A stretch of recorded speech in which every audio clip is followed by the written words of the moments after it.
the introduction. On some of the different platforms, it did have a 30-second delay, so it started at about 30 seconds later than we actually went live. So give me about 5 more seconds, and we'll get rolling here.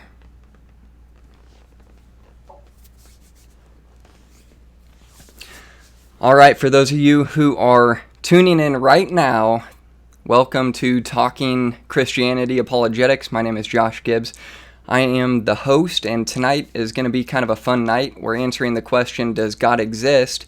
And the way that we are going to answer that is structured through the thesis of the Kalam Cosmological Argument. If you think that sounds crazy, you've never heard of it before, don't get overwhelmed. We're going to explain it. But we're talking with Randy Krakowski, and he is a self-proclaimed Agnostic Atheist. We're going to get into kind of what that means as we get going, but stay with us and we'll be right back. Make sure today that you leave this place knowing that you are saved to the glory of God. To what the scriptures teach. I think the Bible is salvation of all men. He is the salvation of all men. And therefore, anyone who ends up under the wrath of God, it is because they have rejected His provision for them, and they are justly punished for their sins. Question that seeks to provide an answer to this question: for whose sins did Jesus die?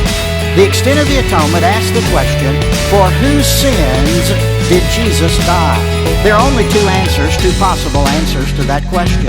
Either Jesus died for the sins of some people, or Jesus died for the sins of all people.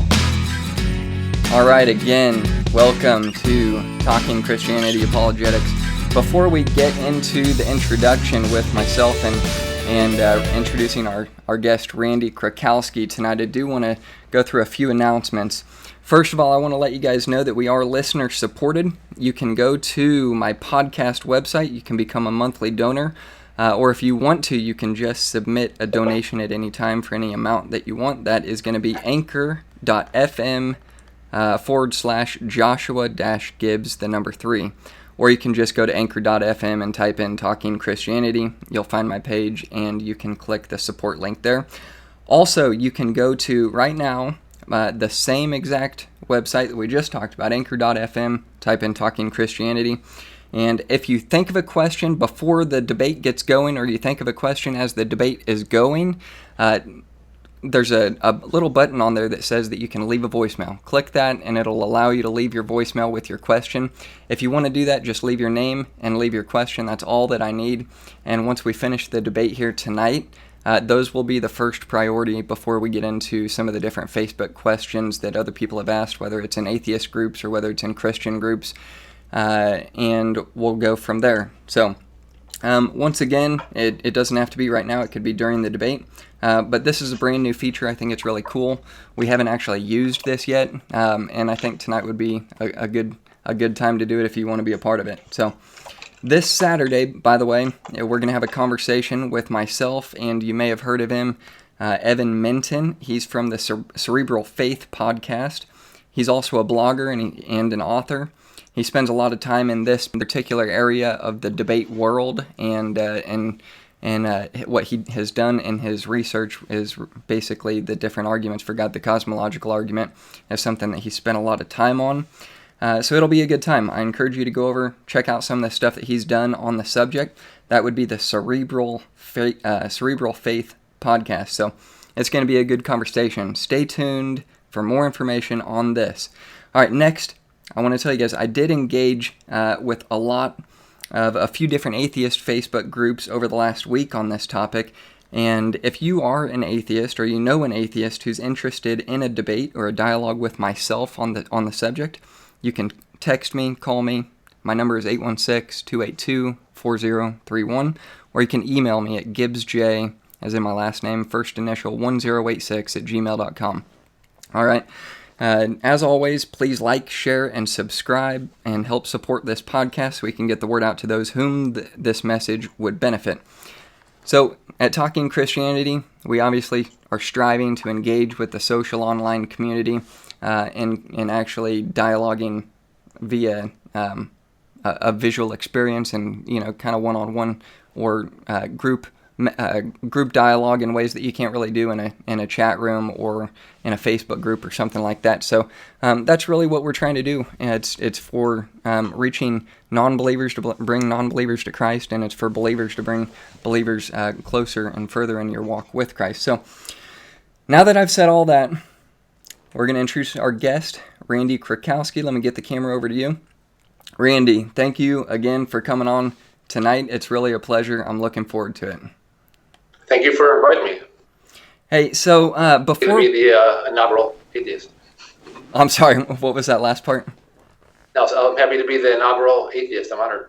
Dude, that is... By the way, I don't know if I mentioned that. I've never had a debate on my podcast yet, although I've extended the invitation a few different times to different atheist communities, whether it's on Facebook or Twitter, and I haven't had any takers yet, but this is going to be fun. It sounds like Randy, he's not one of those guys, just from the conversations that you and I have had over the phone and that we've had online. It doesn't seem like you're what I would call one of kind of an antagonistic atheist that just kind of throws straw man arguments out there. I think that you may have some substance to what you're presenting, and really, to me, that's kind of why I'm looking forward to tonight. So, but before we get started, I do want to start with kind of who you are, how you came across my podcast, and what led to our interaction tonight, and then discuss the different websites that you have and what you've started. One of them being lyingforjesus.org, and kind of why you transitioned out of Christianity and left the faith altogether. Kind of just tell us that story. Where does it start for you? Yeah, it was actually I'm from Buffalo, New York, Western New York, and if you know anything about Western New York or the Northeast, it's largely Catholic. It's probably like 80-20. Actually, I shouldn't say it nowadays. It's kind of leveling off, but when I was in the 80s and 90s, and that, it was definitely 80-20. And so I was raised Catholic, and as my earliest memories of a child, even at like 4 years old, sleeping over my aunt's house and kneeling next to her bed and praying to the crucifix, and her showing me how to pray properly, and the posture and everything. And I went to college in Pittsburgh, and I moved to Laurel, Maryland. And Laurel, Maryland, I think, is the top of the Bible Belt. I'm pretty sure, right below that Mason-Dixie line.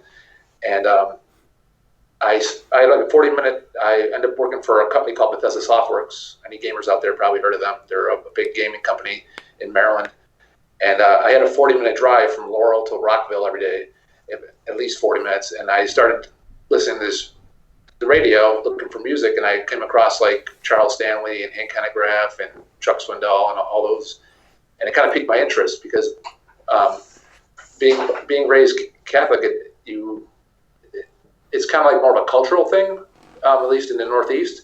But hearing like them defend Christianity, it kind of like sparked an interest. Like, whoa, this stuff's actually like real and defensible. And so that was kind of the beginning. It was probably like 1996, 1997, where I started getting interested in apologetics, and actually would say in 96 I converted from evangelical Christianity. So from 96 to probably 2015, I was an evangelical Christian and even an apologist. I would witness to people and defend the faith and study like crazy and all kinds of stuff. So I don't know if that's, but that's basically where I started. And then, interestingly, so if I fast forward to 2015, I have a wife, I have 3 kids, and my 3 boys who've been going to church. I was actually on the board of a Pentecostal church in Western New York. I was a Sunday school teacher for a couple different churches in Western New York. I won't name them, but I actually was remodeling my house. I had water damage in the basement. We outgrew our house with soon to be 5 adults. My kids were becoming teenagers, and I was getting ready to have outgrowing our house. So I had a lot of work to do. So I'm listening to headphones. I'm tearing out drywall, fixing water damaged areas, and I had people come in to fix the cement, linkage and all that. And I had 40, 50, 60, 70 hours worth of work. So I'm listening to music, doing this work begrudgingly. And so, you know what? My wife has never really been a believer. My middle son was kind of like an atheist. He basically just said he didn't buy any of that. He said the whole narrative of 2,000 years ago, this guy lived a life, was kind of sketchy to him. And I was kind of offended. I'm like, listen, I'm your father. I'm smart. You know, how dare you tell me that you're questioning this? So instead of listening to music for 40 to 70 hours, I said, you know what would the Lord have me do? I'm going to listen to every argument on the internet I can find. This is 2015, so there's plenty of, I discovered Unbelievable, the podcast, and out of UK, and obviously dozens and dozens of debates online on YouTube. So I wanted to hear the best possible arguments for atheism. So when my son and my wife raised objections, I was equipped right away. Boom, I can answer them. And long story short, about 9 months to 15 months later, I came out the other end a non-believer. One thing after another just fell. I did the research and I searched, you know, what about miracles? I think one of the last things to fall for me was miracles. I said, well, you know, but there's still stuff people can't explain. What about these miracles? And I won't get into that now. Maybe that'll be a topic for a different debate some other day, but that was like the last domino to kind of fall when I realized that some of the miracles, or most of the miracles, or there's, you know, really very little evidence for the supernatural and for miracles and that, and most of it can be explained. And James Randi Foundation had a million challenge for years for anything supernatural, paranormal, and no one even got past the preliminary tests for anything supernatural or miraculous. And that was like one of the last dominoes. So that's kind of the last 25 years in a 3-minute rundown, I guess. If I had to, I don't know if I missed anything there, but. No, that's good. I mean, that gives us kind of a framework for kind of understanding where you're at, where you came from. That's interesting. There's so many things that I'd like to ask, like what kind of podcasts were you listening to that really kind of that swayed your decision? Because it sounds like that's kind of where it started. One was with your son presenting his opinion about the historicity and accuracy of what the Bible was in reference to Jesus himself. But it seems like, you know, some of the podcasts that you were listening to may have had an impact as far as, one, the miracles, two, some of the different arguments like what we're going to get into tonight with the cosmological argument. How did that kind of play a role? What were you listening to? So Unbelievable, that Justin Briley, premier podcast in the United Kingdom, Unbelievable was a big one. They have, like, I think now 12, 13 years worth of catalog. If you just, the podcast player I had at the time, you can just search their archive for over a decade worth of, and the great thing about that was it had an expert, so it had an actual scientist, an actual, you know, a doctor, a physicist, a biologist, a geologist. It didn't have, you know, Joe Schmo off the street against a Christian or something. And that's one thing when I listen to like Hanegraaff's podcast or Hanegraaff's show and a lot of these other ones, David Jeremiah, and that Hanegraaff would have like a Christian biologist on, a Christian doctor, a Christian cosmologist, right. And, you know, and it was kind of like everything was very insulated. I didn't realize that, which I look back now and I feel like I'm foolish after so many years of. It was so very insulated. All you heard was people endorsements, and, you know, and the guests that he would have on. He would never. So Unbelievable was the first podcast that I was like, wow, this is going. They're going head to head, like the best person in the field, like a Sean Carroll versus a William Lane Craig. They're both, you know, philosophers. They both have a degree in philosophy. It's, you know, just one example. Not that William Lane Craig is a physicist by any stretch of imagination, but he has a formal degree and a terminal degree in philosophy, and Sean Carroll has a terminal and formal degree in philosophy. So things like that. Physicists would go against another physicist, you know. So I thought that was a more of a level playing field than having a guest pediatrician or a guest geologist who's a Christian on a Christian broadcast asking Christian questions. It's kind of like, okay, you're kind of, you know, loading the dice at that point. So, I mean, like I said, I listened to probably 40, 50 debates on YouTube. Yeah. Any debate that's ever been out there is probably on YouTube by now. And this was 2015, so it wasn't like it was decades ago. It was, you know, 3.5, 4 years ago now. But But Yeah, see, you and I are kind of similar there. I love listening to debates. I mean, that's pretty much what I do during the day while I'm working. You and I did a little Skype call today, and I mean, that's just kind of what it looks like for me. I'd plug in a podcast and listen to a debate or something, but to me, it kind of had the opposite effect. It strengthened my faith and understanding why I believe what I believe, which I think that we'll be able to get into a little bit tonight. But one thing that I did want to try to pull out, you had told me earlier, I sent you a text, hey man, do you identify, what kind of an atheist do you identify as? Because there's so many different definitions, right? It's almost like you can really decide what definition you're going to adopt as opposed to the classic definition. You told me that you're an agnostic atheist, so if you could kind of draw that out and explain to us what is an agnostic atheist in your eyes. Yep. So it's one who doesn't claim to have the knowledge or the belief. So atheism is a rejection of the proposition that a deity or deities exist, and a belief is acceptance of a proposition that is true or likely true. So agnostic atheism, I don't claim to have the knowledge. There was never knowledge that was presented. I don't claim to know. And one could actually argue, there's actually a podcast called Everyone's Agnostic, and they make the argument, the premise of the podcast is everybody's agnostic. Nobody knows that there's a God. You can feel him in your heart. You can have a subjective experience. You can, but nobody knows. No one has, met God. Face-to-face experienced God. No empirical evidence of a deity. So everybody's agnostic. So I don't pretend I have that knowledge. I've never met God or a deity, and I don't pretend to have the belief. So I don't. I see. I don't. Yeah. So you would draw the distinction that there's two parts to it. The agnostic is that you don't know that there's not a God, but the atheist side is that you don't have the evidence that there is a God. Right. I don't know that there is or there's not a deity, and then you don't believe there is. Yeah, and I'm not convinced of the proposition that there is a deity. Okay. So yeah, that's how my mind would break it down: is you don't know, but you're not convinced, so you don't believe there is.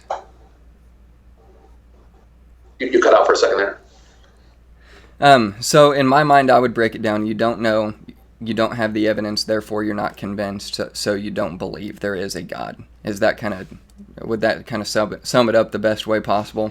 Or if you want to word it differently, that's fine. Yes. So it's the neutral stance. I have a myriad of analogies, but it's the neutral stance. I believe it's the default position. We can get into that later if you want, but it'd be the default position.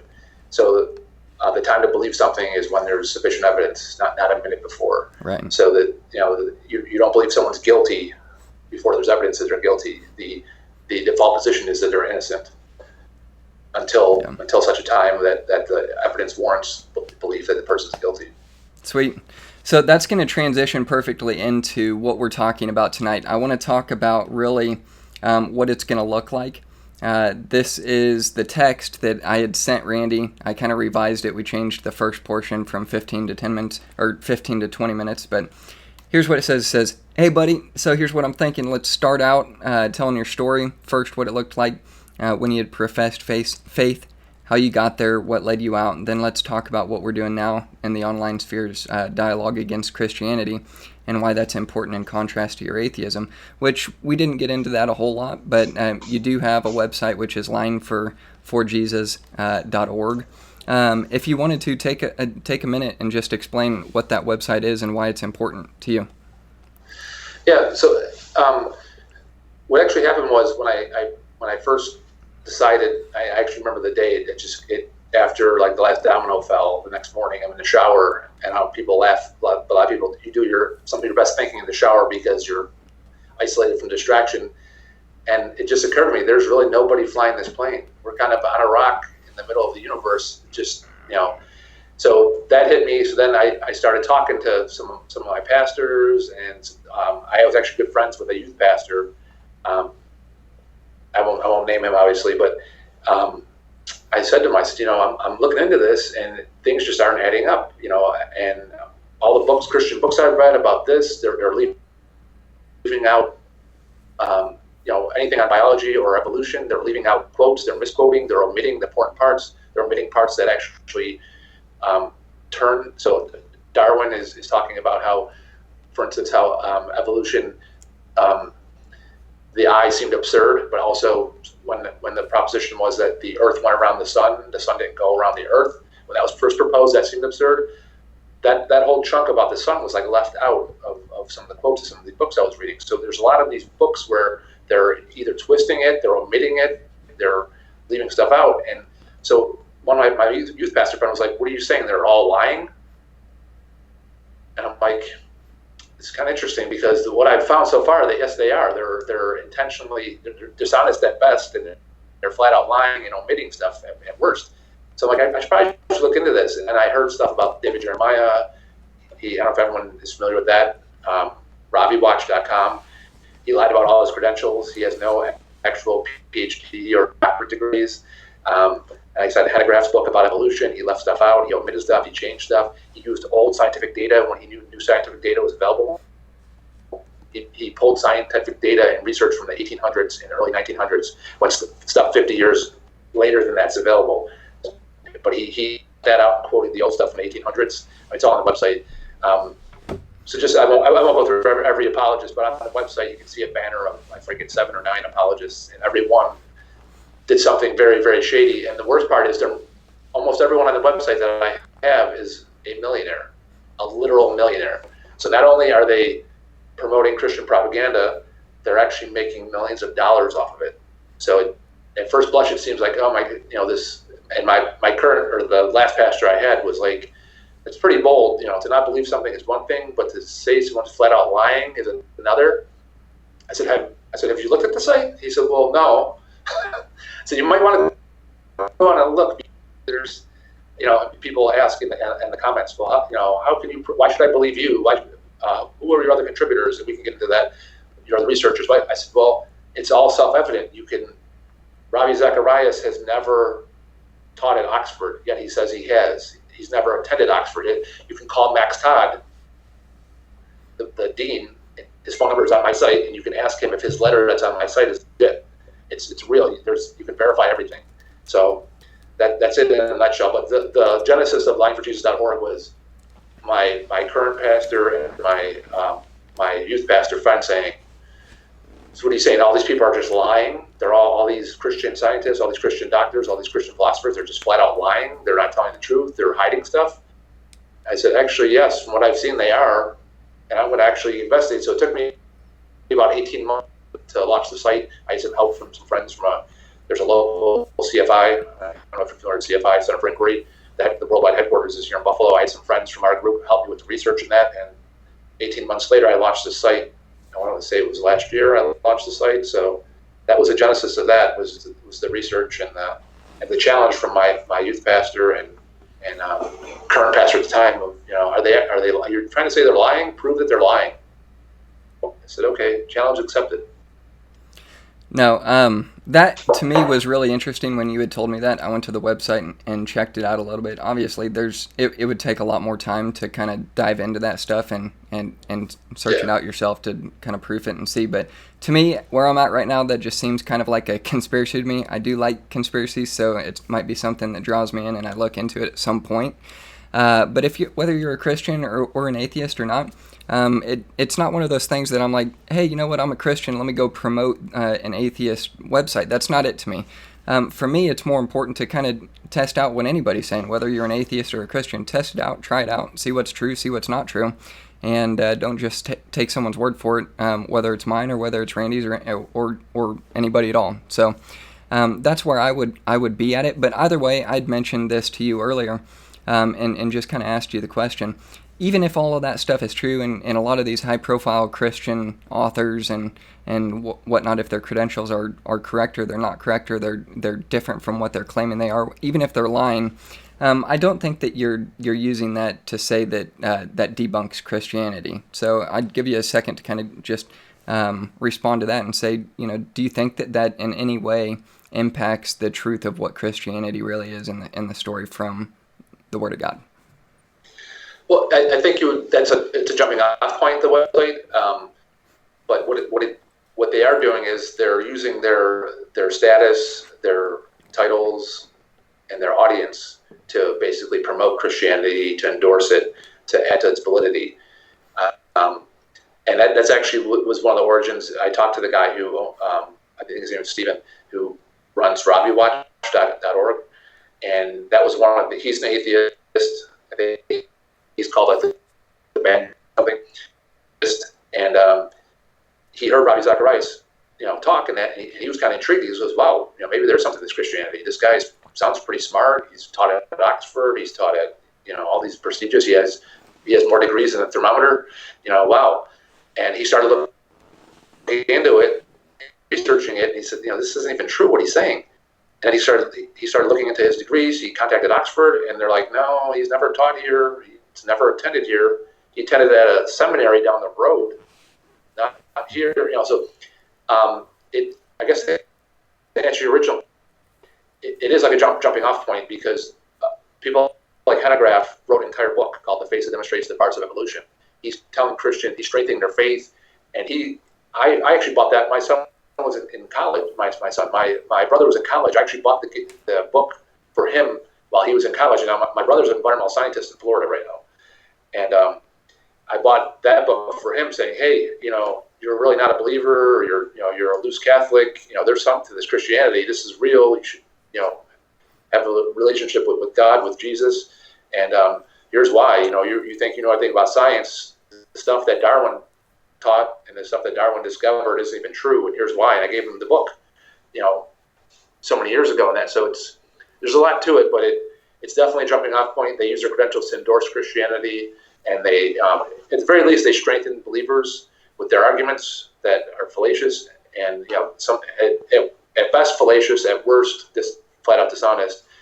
And I believe their books, Darwin on Trial, Philip Johnson, Ben Stein came out with that movie, and my pastor at the time gave me that link to watch the movie. He goes, "Here, you can log in and watch it on my Amazon.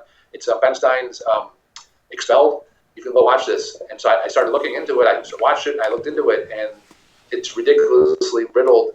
He even edited people's responses, so the responses don't match the actual question. You can just, like I said, go read the website, and I think Scientific American even did a spot on that. That's where I got some of the research from, what Ben Stein did to promote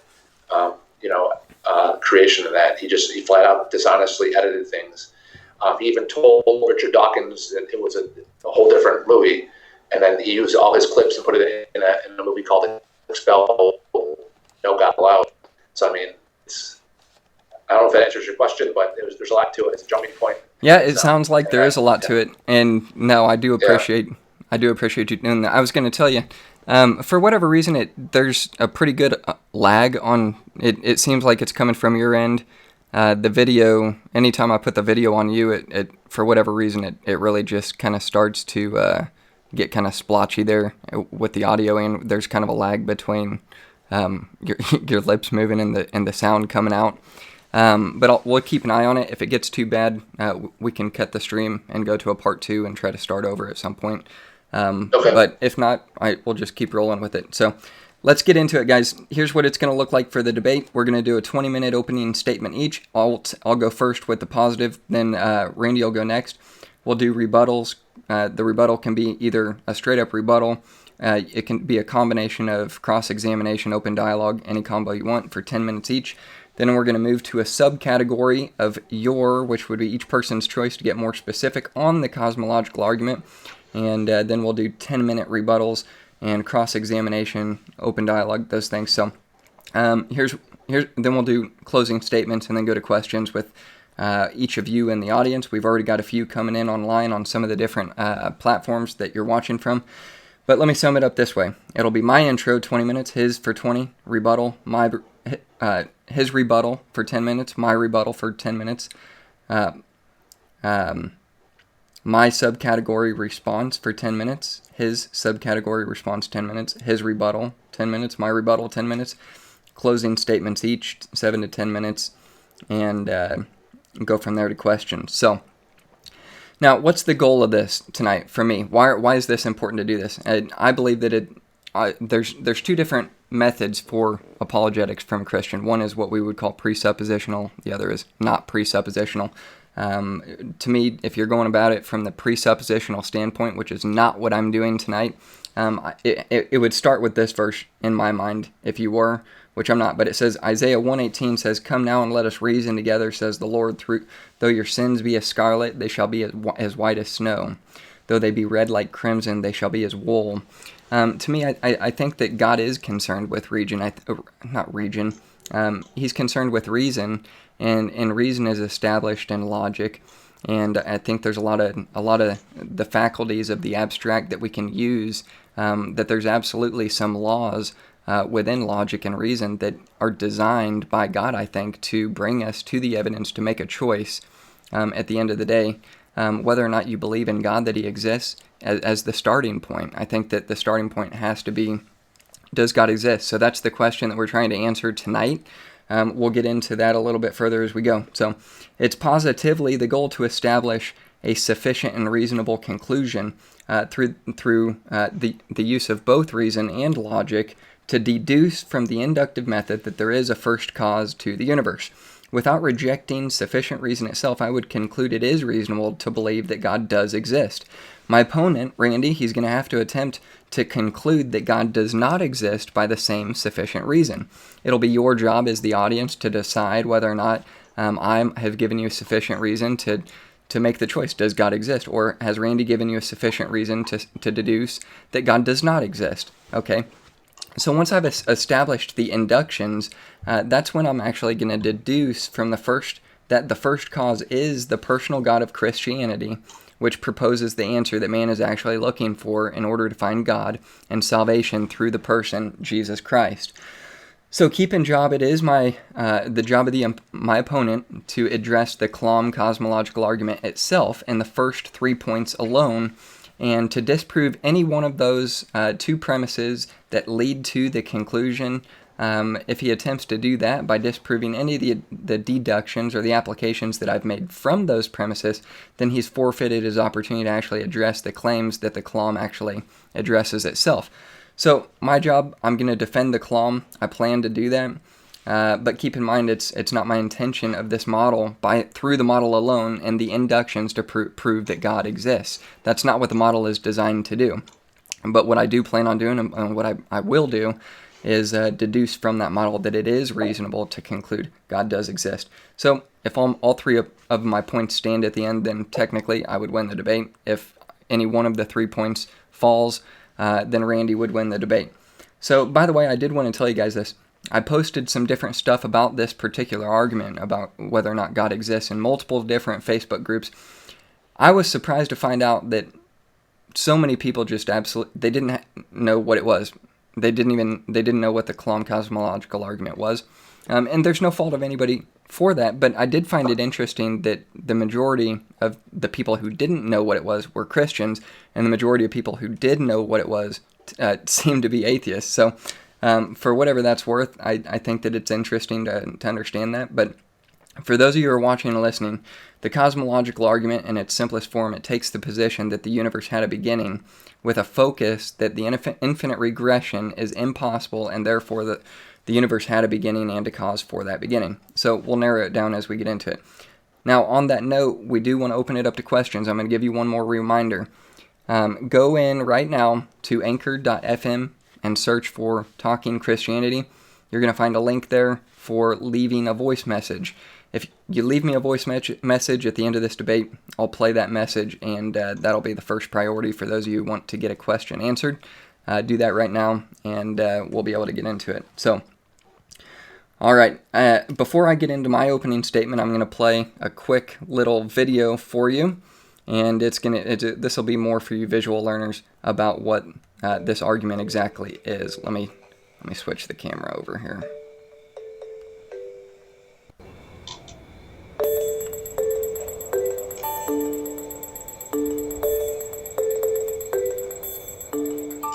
Does God exist? Or is the material universe all that is, or ever was, or ever will be? One approach to answering this question is the cosmological argument. It goes like this: whatever begins to exist has a cause. The universe began to exist, therefore, the universe has a cause. Is the first premise true? Let's consider. Believing that something can pop into existence without a cause is more of a stretch than believing in magic. At least with magic, you've got a hat and a magician. And if something can come into being from nothing, then why don't we see this happening all the time?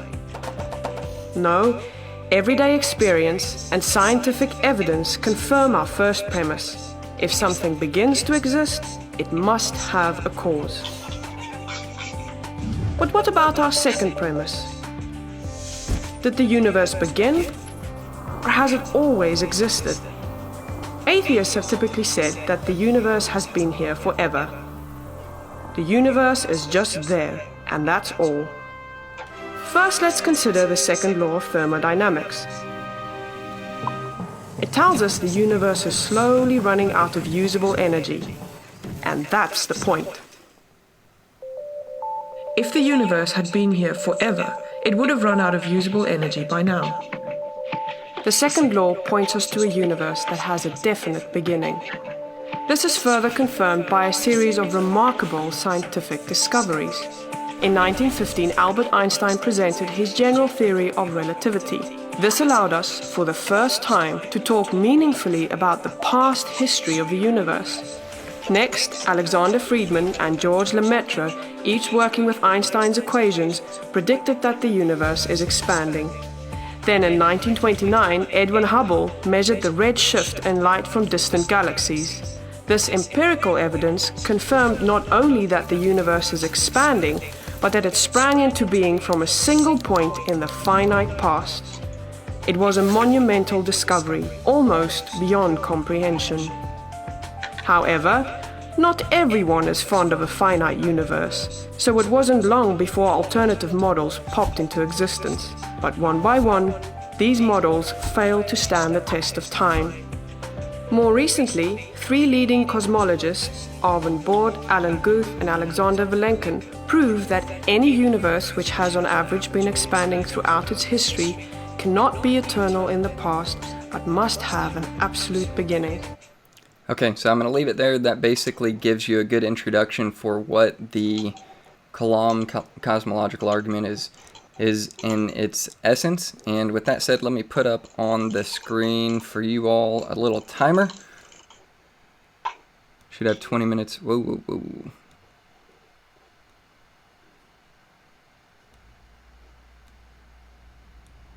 Give me just a second here. Okay. Sweet, so you should be able to see that. That'll be 20 minutes for me. And I'm going to go ahead and get going into it. So again, the definition for the Kalam Cosmological Argument goes like this. Premise 1 would be, whatever begins to exist has a cause. Premise 2 would be, the universe began to exist. The conclusion would be, therefore the universe has a cause. The argument appears to be deceptively simple, but as scholars have debated its terms and premise over the years, they've quickly given rise to much larger questions about cosmology, physics, mathematics, and the philosophy of time. Here's what Richard Dawkins, a prominent atheist, had to say about the argument.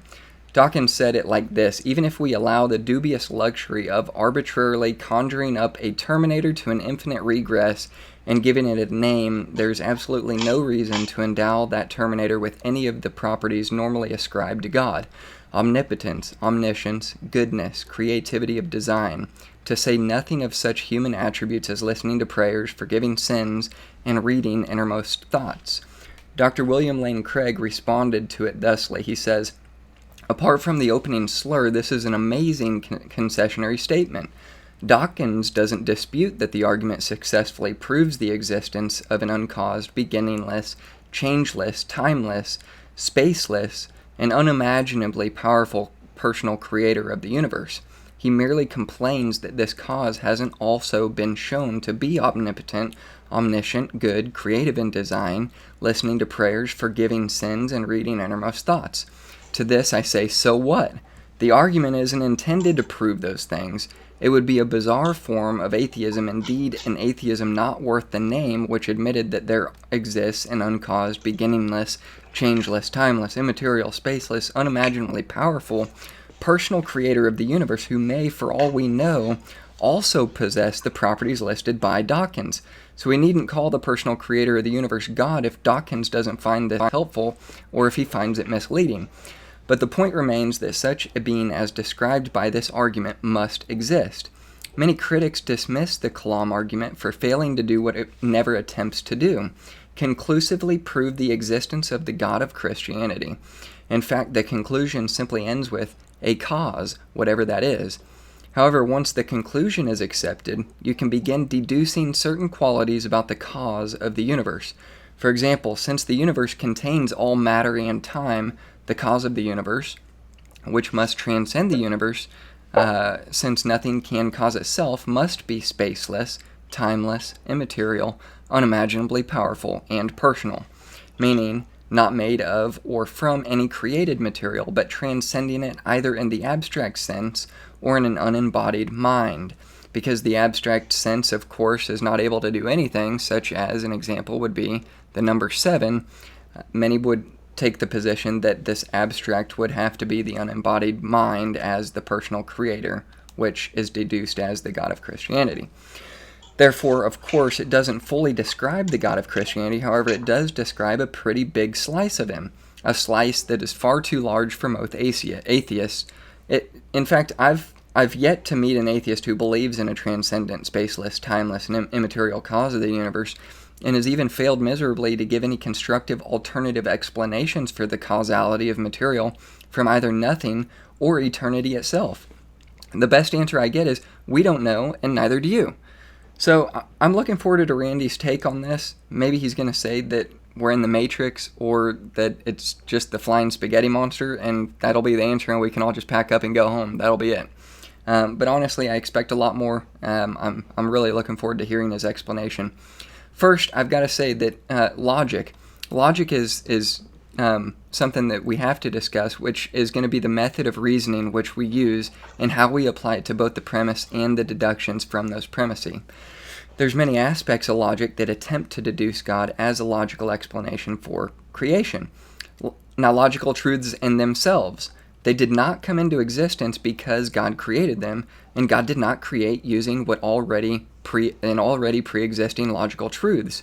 Rather, creation makes sense because God is the ultimate standard of logical truth.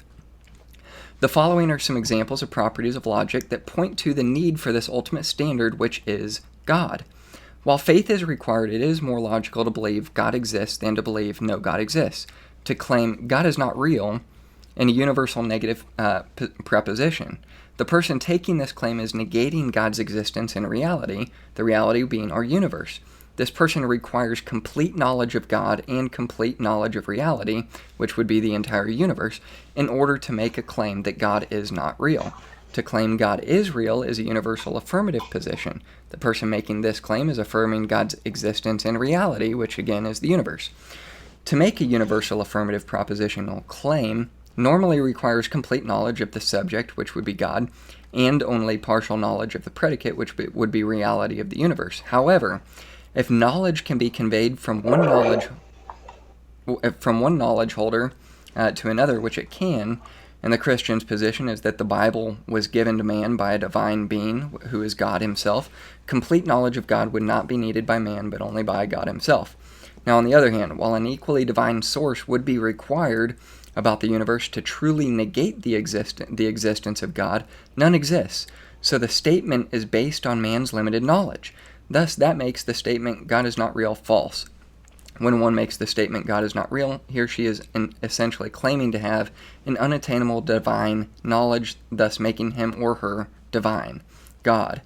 Therefore, we're going to use logic. Randy must either be able to claim himself as God, who is all-knowing, or to have been imparted this knowledge by some other entity who is God himself, or equal to God. So the reason I structured it that way and put it that way is it should make this argument a little more fun than the mundane arguments that you typically hear here. Now, the four fundamental laws of logic. One would be the law of non-contradiction. So something cannot be itself and not itself at the same time.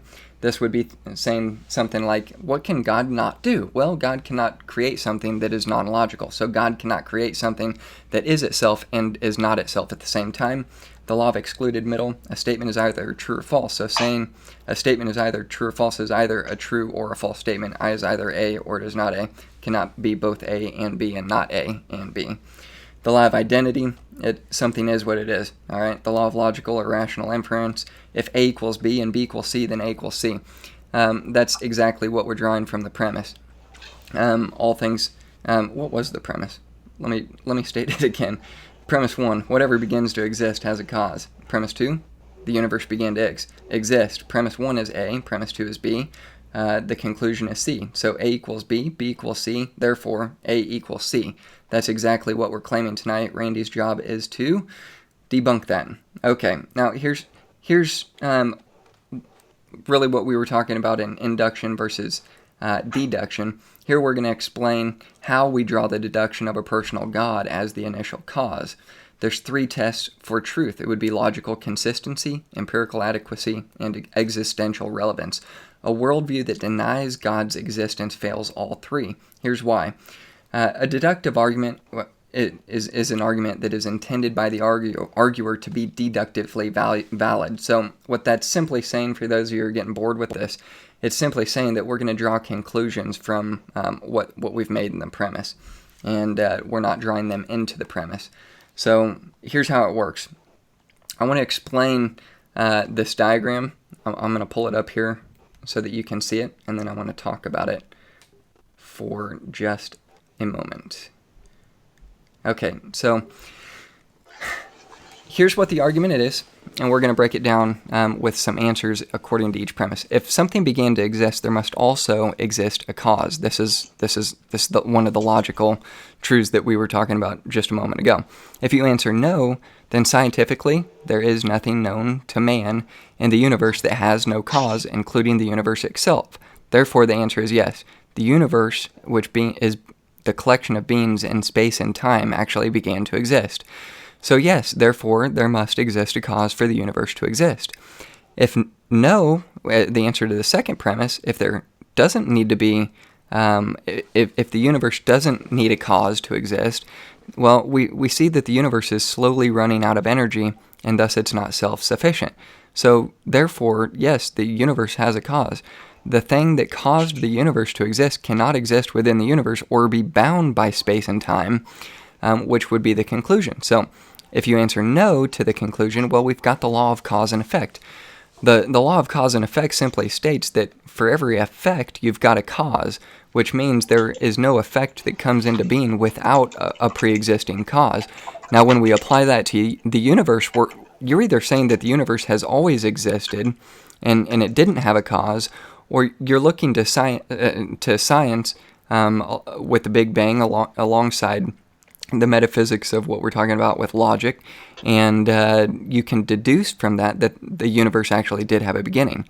We talked about that from what we saw with the universe slowly running out of energy and not being self-sufficient.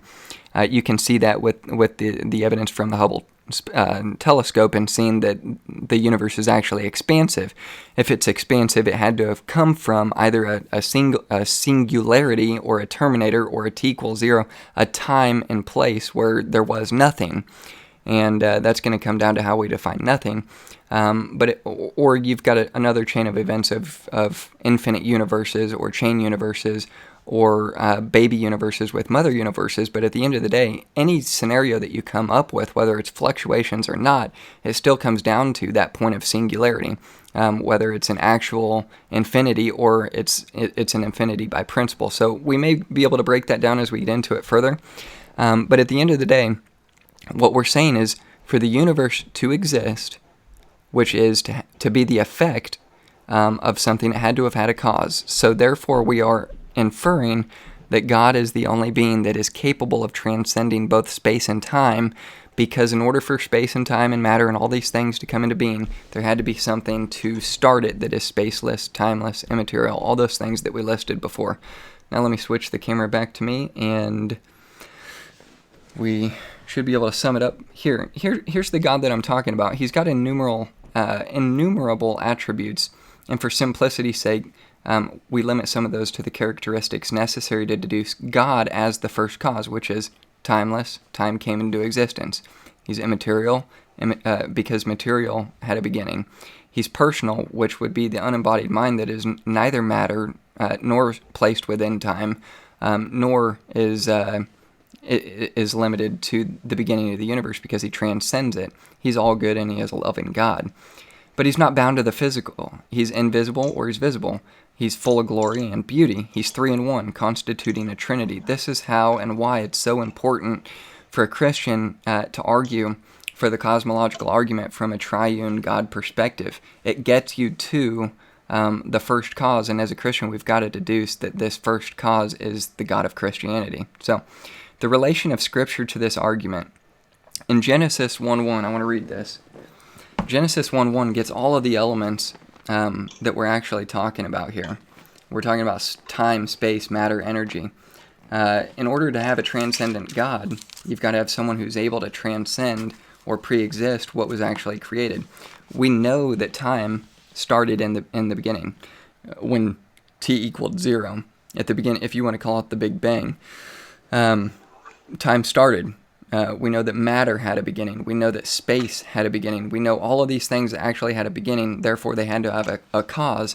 The Bible gives you the answer to that in the very first verse to start the Bible. It's starting out with God, and it's starting out with God as the cause. It says, in the beginning, God created the heaven and the earth. Now, how does that answer the question that we're trying to find an answer to? Well, in the beginning is going to be time. You see God, you see the cause. See, God is the beginning of time, and he created. So he's not only the beginning as the first cause, but he's also the creator. Well, what is he the creator of? He's the creator of heaven and earth. So now you've got time, space, matter, energy. You've got all of these things. And it goes into more of an explanation about what happened after that, and you get even more of an explanation in Job chapter 38. But this tells us in the very first verse of the Bible, and I think it's so amazing that as we're talking about the cosmological argument, and I doubt that Randy thinks it's that amazing, or most atheists thinks that it's that amazing, but from a Christian perspective, this is why I was saying, man, this only strengthens my faith to see that the Bible supports what science is beginning to discover. Like, God started it out in the very first verse, like, well, gosh, guys, like you look up at the stars at night when you're out on the lake and all the lights are off and just looking up and you see just millions and millions and millions of stars and galaxies and all of these things just from the naked eye, and you're like, where did this all come from? How did this get here? And to me, starting in the very first verse, you see time, space, matter, energy, and a first cause with an explanation of what those things were and how they came into existence, and what science is actually affirming with an expansive universe, with a Big Bang, with energy and through the law of entropy as being depleted rather than infinite. You see all of these things that back this up, but 2 Timothy 1:9 and Titus 1:2 speak of time having a beginning.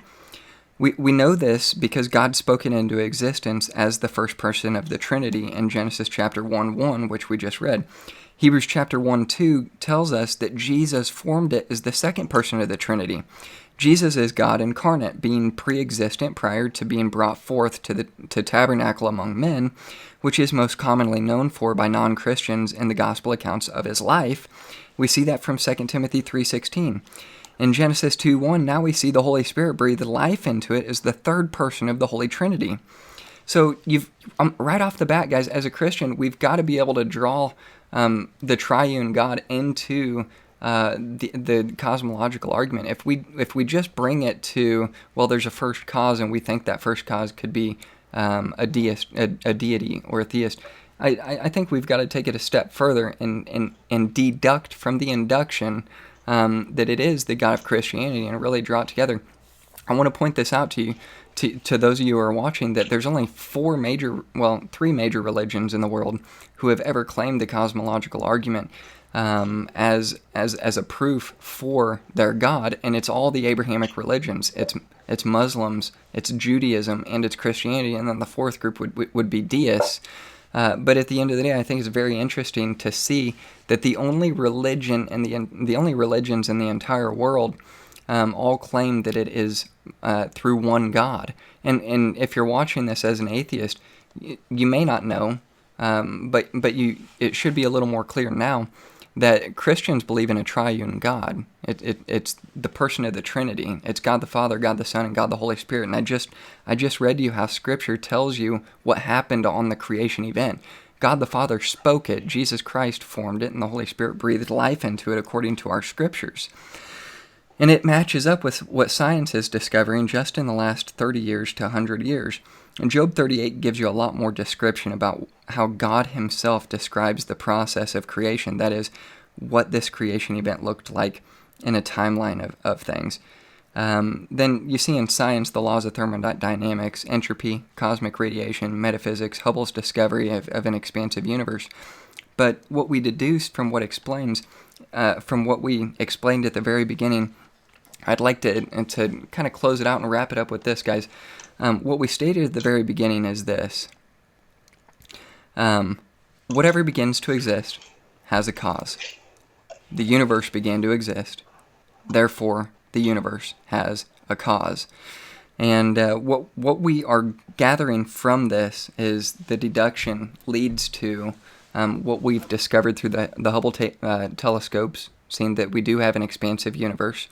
What we've seen through cosmic radiation, that there is entropy. There was definitely a bang at the beginning that is now losing energy and one day will deplete. But we also see that there is absolutely a singular point in time when time, space, and matter all came into being at one point. So I think that's what we're looking for. I think at the end of the day, it is reasonable to believe that God exists from the cosmological argument, and we can deduce, and this is up for debate, but what I'm deducing as a Christian is that this first cause is in fact God, the God of Christianity. And I think that would kind of sum it up, but let me just say, guys, to close my opening statement, I think that it's reasonable to conclude that God does exist. So, Randy, I'm going to turn it over to you. Let me put 20 minutes on the clock. Give me just a second here.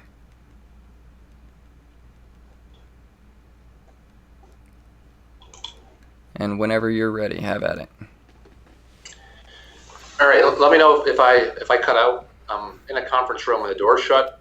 I'm wondering if my Wi-Fi is like fluctuating. I could always like crack the door or open the door. So if I start to glitch out, let me know. I will do. So far, so good, man. All right. So I have just three quick arguments. I probably won't take a long time, but I think while one of the things is fresh in our mind from your last argument, so I know part of your argument was that we would eventually run out of energy. So if something began, something's going to end. There's energy, entropy, and I actually had to look this up myself a few days ago. But so matter and energy is actually.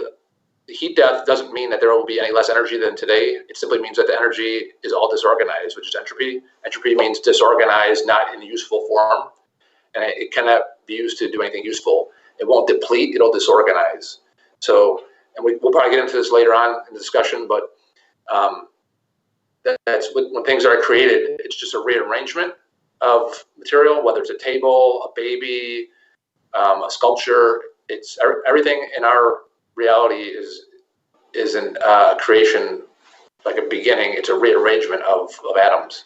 So we can talk about that later. But while that was fresh in my mind, I made a couple quick notes about entropy, because there's a common misconception about entropy that means like it just means that heat and energy will just dissipate to nothing, and that's not true. It actually just means it's actually like spread out and like not usable.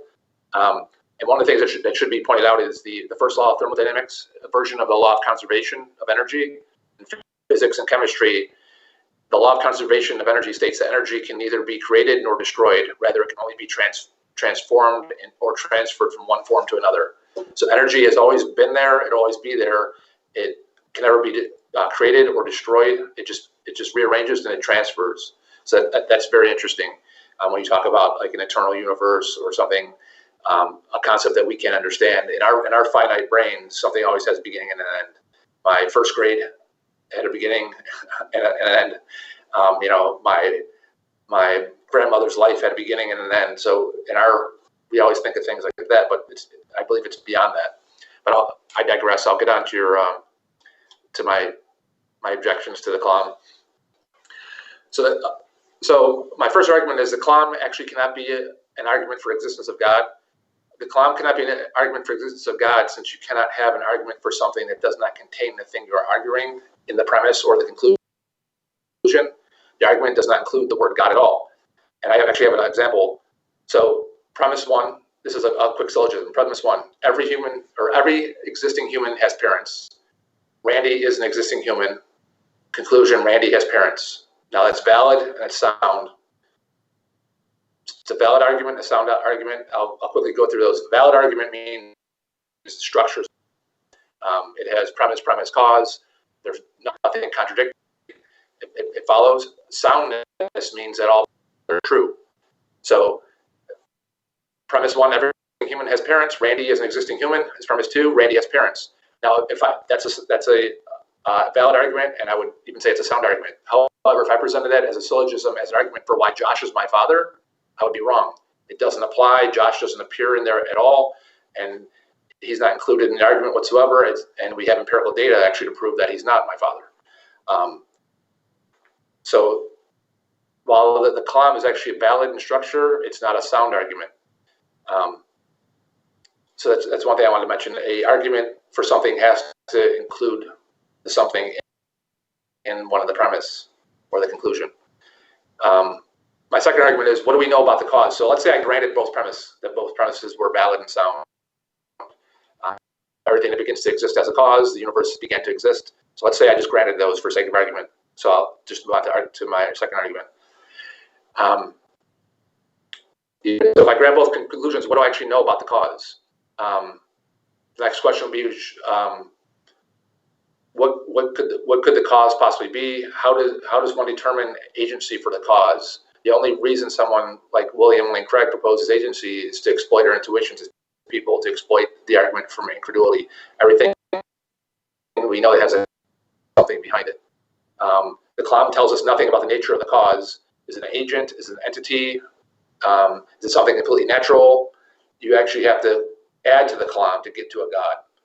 And the consensus of modern physics is to reject the premises of the Kalam. If you look at all major physicists, starting with Sean Carroll and all the conferences, he even talks about this. I listened to a debate of his weeks ago. In any of their conferences, any of the modern physicists don't even mention God in any of their meetings, their conferences, their papers. You'll never see a formal scientific journal, a paper submitted.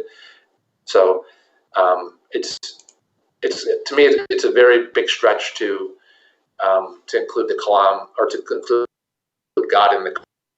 It tells us at the very least, or at the very most, about a cause and say what that cause is. You kind of have to smuggle in God to use the Kalam as an argument for God.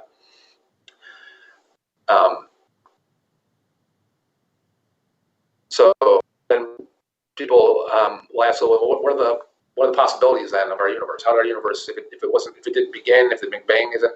So one of the plausible, it's plausible that our local universe didn't begin to exist at Big Bang, but rather became temporal and spatial, as in a temporal universe as an atemporal universe becoming temporal, which is an event, not a thing beginning to exist, which would not be subject to Kalam's first premise.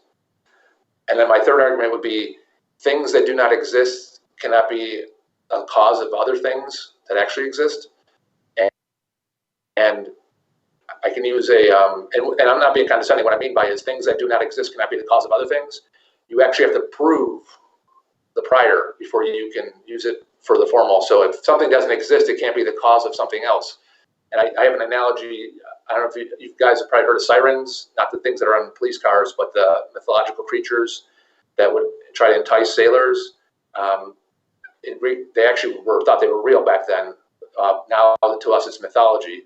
But if we said, for instance, all the planes that go down in the ocean, those are all results of sirens. So these mythological creatures are summoning by their songs and their looks and their beauty, they're summoning the pilots, and the pilots are crashing into the ocean. So every plane crash that crashed in the ocean was because of a siren. Now you'd have to prove, before you can make that a valid or a sound argument, you'd have to prove. You can make it a valid and structured argument, but to make it a sound argument, you'd have to prove the premise. You'd have to prove that sirens are actually real before they can actually be a cause of planes crashing, before you can even get to step one. So something that doesn't exist cannot be the cause of something else. So that has to be proven first. You have to prove the thing exists before. It's kind of like putting the cart before the horse, so to speak. And that's really all I have. Those are my three arguments. The Kalam cannot be an argument for existence of God because it doesn't use God in the argument. The very most you can deduce, if you grant the first two premises, you can deduce that the universe had a cause. It doesn't tell you anything about what the cause is. It doesn't tell you what we know about the cause. And thirdly, something has to be proven. A deity would have to be proven to exist before it can be a cause for anything. That's what I have for round one. Hopefully it didn't cut out or anything.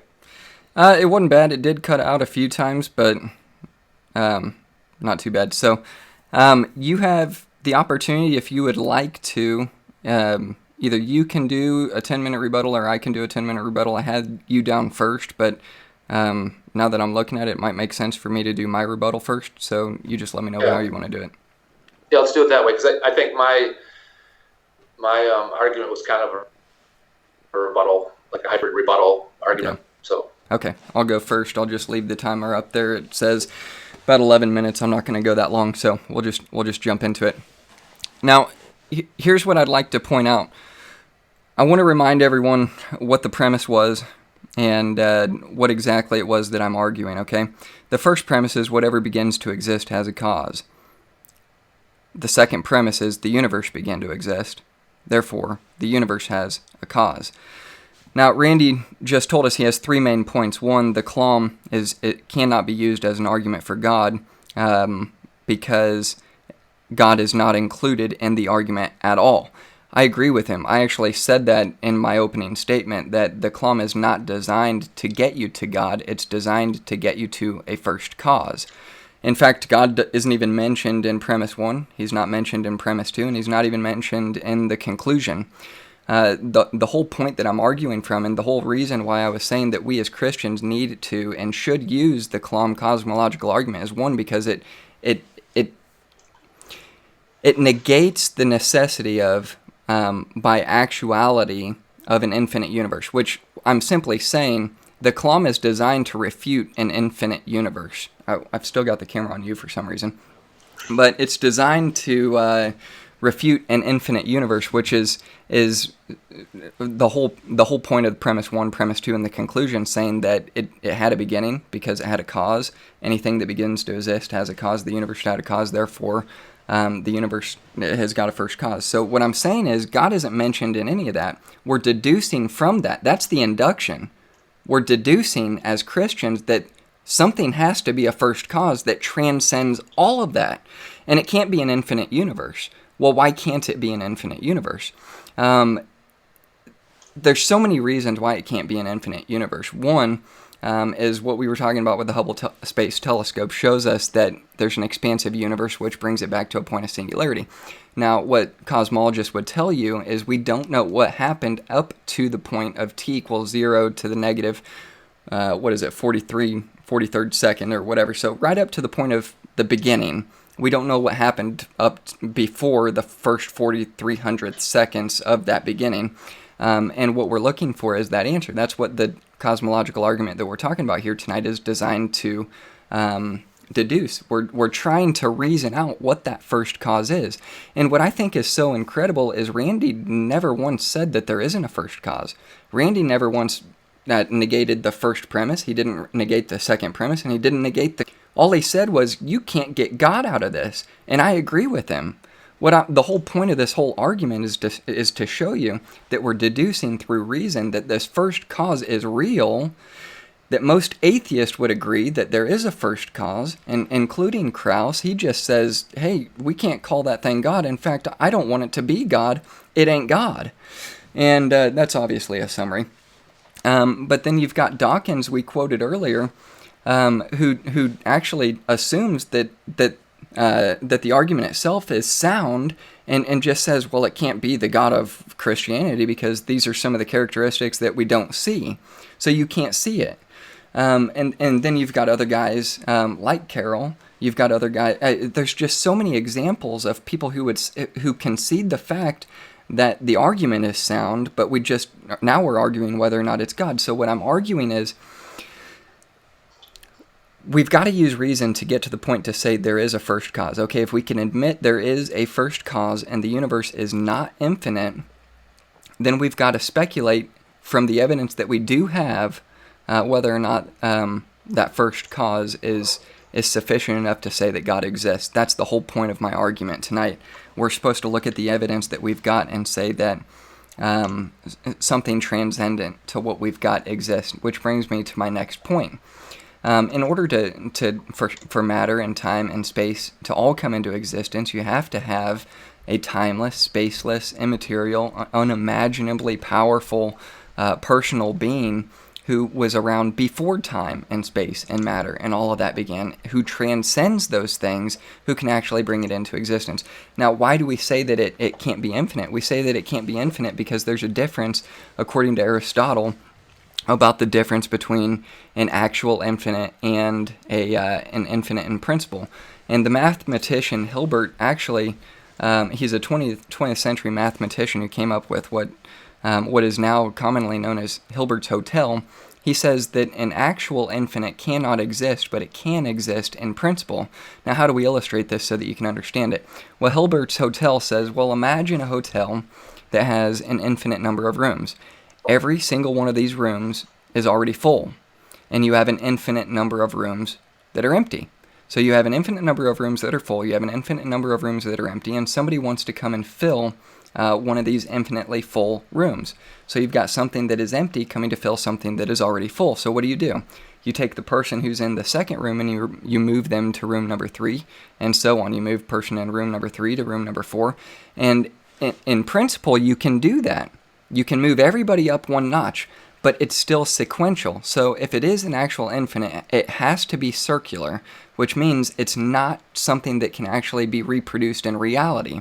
You cannot fill an infinite with an empty, and you cannot sequentially order something that from an infinite at a beginning. So in reality, 0 doesn't exist in an actual infinite. So what I'm saying is, you can't go 0, 1, 2, 3, here's year 1, 2, 3, here's moment 1, 2, 3, in the expansion of the universe, which Randy is trying to illustrate to us through his description of the Big Bang and entropy and all these other things. But to kind of summarize what I'm saying here is, in principle, it's you can do it. You can do it in the abstract, but in reality, an actual infinite does not exist, and there's only one cosmologist who has ever actually even tried to put it on paper, and he actually even says, yeah, it's impossible in reality. So nobody even adopts an infinite universe as something that's even practically possible. So what that means is we have to have had an actual beginning, which brings us back to the first two premises and the conclusion. The universe began to exist. All things that begin to exist have a cause, therefore the universe has a cause. Now, why is this not an actual argument? Why is this not a fallacy of what did you call it? You called it the argument of incredulity. It can't be the argument of incredulity because we're not claiming that God is in this argument at all. We're deducing that God is the cause of the argument, that God is the cause of the first effect.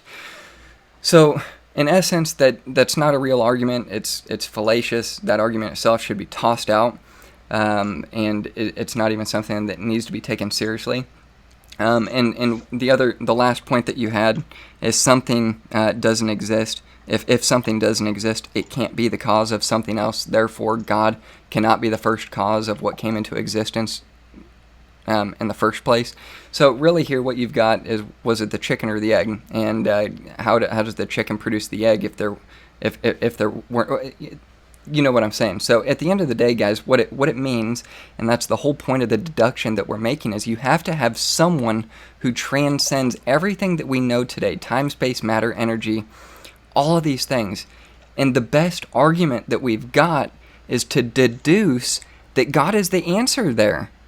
If what we know today from the laws of thermodynamics, that there is a first cause, for every effect there is a cause, then we know that those things had to begin somewhere with something. I'm telling you that the best argument that we have for that is not a God of the gaps argument because of what we don't know, but for what we do know. We do know that everything has a cause. We do know that everything had a beginning, and that something that exists cannot bring itself into existence. Therefore, something had to pre-exist before that is infinite, that is omnipotent, that's all-powerful, that's all-knowing, that transcends all that we know, time, space, matter, energy, all of these things. And the answer to that is God. Therefore, it is reasonable to believe that God exists. Now, Randy, I'm going to turn it over to you. Get the clock back up to 10 minutes. I believe I addressed all 3 points that you made. And that'll give you a chance now to address my initial intro and then my rebuttal if you would like. So, time's on the board. You got it, man. All right, cool. So to address some of your, I took some quick notes. So our local presentation of the universe may have had a beginning. It may or may not. And I'm going to actually touch on something that came out in the Scientific Journal in 2017. But so you have solar system, galaxy, universe, and then you have like the cosmos, basically. And so our local presentation, what we can see of our local universe, may or may not have a beginning. That there's not a consensus that it had a beginning.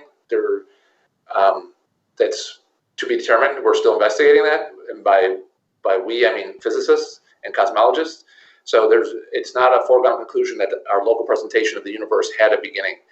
Or the universe as a whole had a beginning. Our local presentation, which was basically may or may not have been birthed by the Big Bang, that may have had a beginning.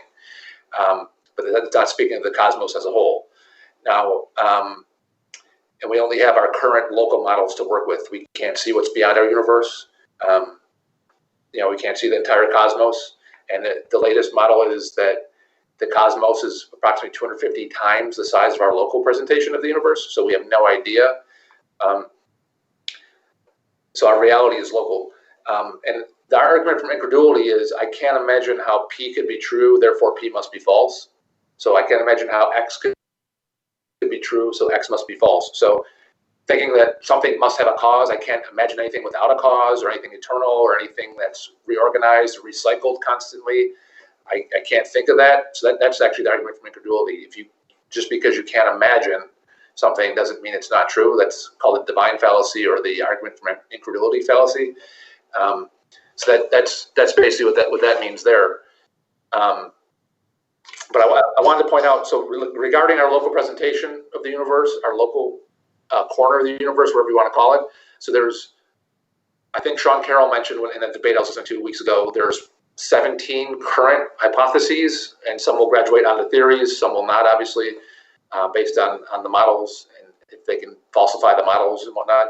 But there's a multiverse hypothesis, there's a simulation hypothesis, there's a bouncing cosmology hypothesis.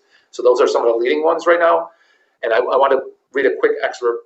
A Brazilian physicist, Juliano Neves, argues that the original singularity, aka Big Bang, may never have existed. He's a proponent of the bouncing cosmology hypothesis. And the bouncing cosmology basically is that, and it's expanding, contracting, expanding, contracting. So when you see our current universe expanding, that's just, it's in flux. It's in the middle of an expansion of an infinite amount of expanding, contracting, expanding, contracting. He says the Big Bang as initial singularity is only a speculation. There is no empirical evidence for bouncing cosmologies as of today, but there's also no evidence for initial singularity Big Bang either. The cosmic microwave background radiation, which is thought to be the heat left over from the Big Bang event, can be observed in every direction and has no single origin point. So they can't figure out where it was. So his theory is that it's the elastic expanding bouncing. And he published this paper in 2017 in the Journal of General Relativity and Gravitation. He's a researcher at the Mathematics, Statistics, and Scientific Computation Institute at the University of Brazil. So this article is published in space.com. So all that to say is to address that the very first premise that everything that begins to exist has a cause. And what's interesting about that is the original version. So the Kalam was put forth by a Muslim in the 11th century. And the first premise, and then William Lane Craig in the late 1970s kind of resuscitated it. And he said that initially the first premise of the Kalam was actually changed. It says everything has a cause. And then when people pointed out, well, so then God has a cause, they actually quickly revised it to everything that begins to exist has a cause. So they had to kind of tweak it a little bit. But that's to point out that there's no sufficient evidence that everything that begins to exist has a cause or that it doesn't have a cause. We simply don't know. And what I mentioned earlier is the time to believe something is when there's sufficient evidence to believe it, not a minute before. So we don't know that everything that begins to exist has a cause. The first law of thermodynamics says that energy is neither created or destroyed. Rather, it's only transformed and transferred. So our local presentation seems to have space-time where time is linear, but beyond our local presentation of where we are, we don't know what's beyond that. I'm sure people have seen the movie Interstellar, have seen the movie Arrival. They posit different, when you go into different galaxies, there's different time presentations. The movie Arrival has a different concept. Obviously it's sci-fi, but it has a concept of time being circular.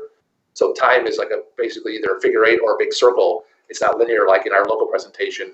In our reality right here currently, time is linear, where it may actually be infinite. It may be like the first law of thermodynamics, where it's never created or destroyed. It doesn't have a beginning or an end. It just transforms and transposes. So I think those are the things I wanted to address in my rebuttal. And that's to say, like I said, that we can't grant everything that begins to exist has a cause. That may or may not be true for our local presentation. And the universe began to exist. Again, that may or may not be true. The jury is still out on that. There's people publishing papers against Einstein and against other people right now. String theory, quantum mechanics, and that some contradicts some of what Einstein put forth in general relativity, and they're trying to kind of iron those out so they work together, but it's still in its infancy. So string theory, quantum mechanics we're in its infant stage right now, so we don't know. So to speculate that, yes, everything that begins to exist has a cause, the universe began to exist, we're kind of stepping beyond what we know. So that's the only point I wanted to make there. Sweet. So it looks like from here, we have got our subcategory responses. No, that was the subcategory response. So I've got a 10-minute rebuttal. You've got a 10-minute rebuttal. This will be our last rebuttal. Then we'll go to closing statements and then open up to questions. So let me put 10 minutes on the board. This will be my time to rebut. And I might ask you a few questions if I've got time at the end of the 10 minutes and then go from there. So let me put the camera back on me and we'll get rolling here. Switch over to my notes. Remember, I do want to point out one more time, here's what the premise was. I know I'm beating a dead horse here, but I want to keep it in your mind. Premise 1, whatever begins to exist has a cause. The universe began to exist. Therefore, the universe has a cause. Now, what we just heard Randy point out was the first point that he says our universe may or may not have had a beginning. Notice that Randy is not refuting that the universe had a cause. He says in all probability we see that the universe did have a cause. There are some discussions that cosmologists and scientists are having today that may refuted at some point. But as of right now, we have to believe that the universe did have a first cause if we accept the Big Bang. I think that the biggest problem Randy is going to have is actually refuting the Big Bang itself, because the Big Bang is the most universally accepted model in contrast to any model that he's trying to present. The reason for that is there is no other model other than the Big Bang that actually is more current than the Big Bang itself. So if we're going to present something that's supposed to negate what we know right now, according to what the Big Bang tells us, the universe had a beginning, and there was a cause for it, then it's really kind of begging the question. I mean, it's like, hey, guys are talking about this, so you shouldn't accept the Big Bang. That's not how this operates. Now, one thing that he did point out once again, which I touched on, was the argument from incredulity. And the reason why is because we're inserting God into premise 1, premise 2, or the conclusion. And again, I'm saying that's not the case. We have not inserted God into the Kalam Cosmological Argument at all. What we've done, rather, is deduce that God is the best answer to what the first cause is. And so far, Randy agrees with me that for all the information that we do have, there is an original singularity. Now, what you've speculated on, which is a second point, that we do see expansion and we may see contraction of the universe. Now, what you didn't mention was that this does not get rid of the problem, even if you adopt the infinite universe or the infinite mother universe, or you adopt string theory, or you adopt chain reactions. All of these things are still events, which would fall into the category that I was talking about earlier with an actual infinite.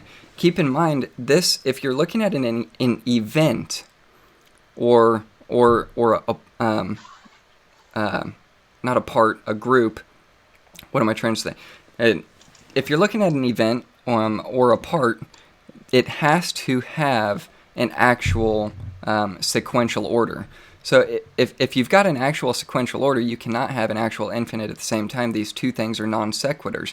They work against each other. So it's only workable in the abstract. That's why they haven't created a model that actually works. So as far as we know right now, everything that we know that does exist had a beginning. Randy says, well, that's not true. There's some things that we don't know exist that doesn't have a beginning. To me, this is probably the most incredible argument that we've heard all night, because what that actually means is you cannot know that you yourself actually exist.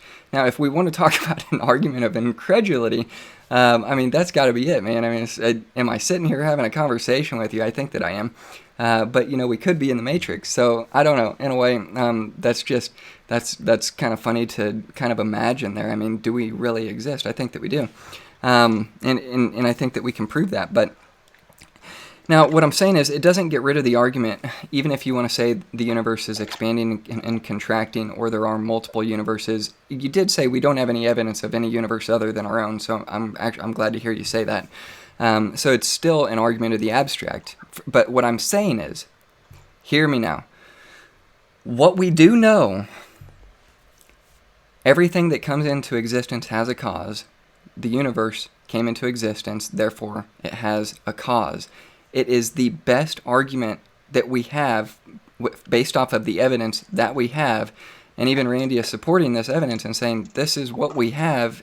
They're having other conversations. The best reasonable answer that we can come to is that there is a first cause, and this first cause transcends everything that came into existence at the singular point, the terminator, t equals 0, whatever you want to call it, the beginning.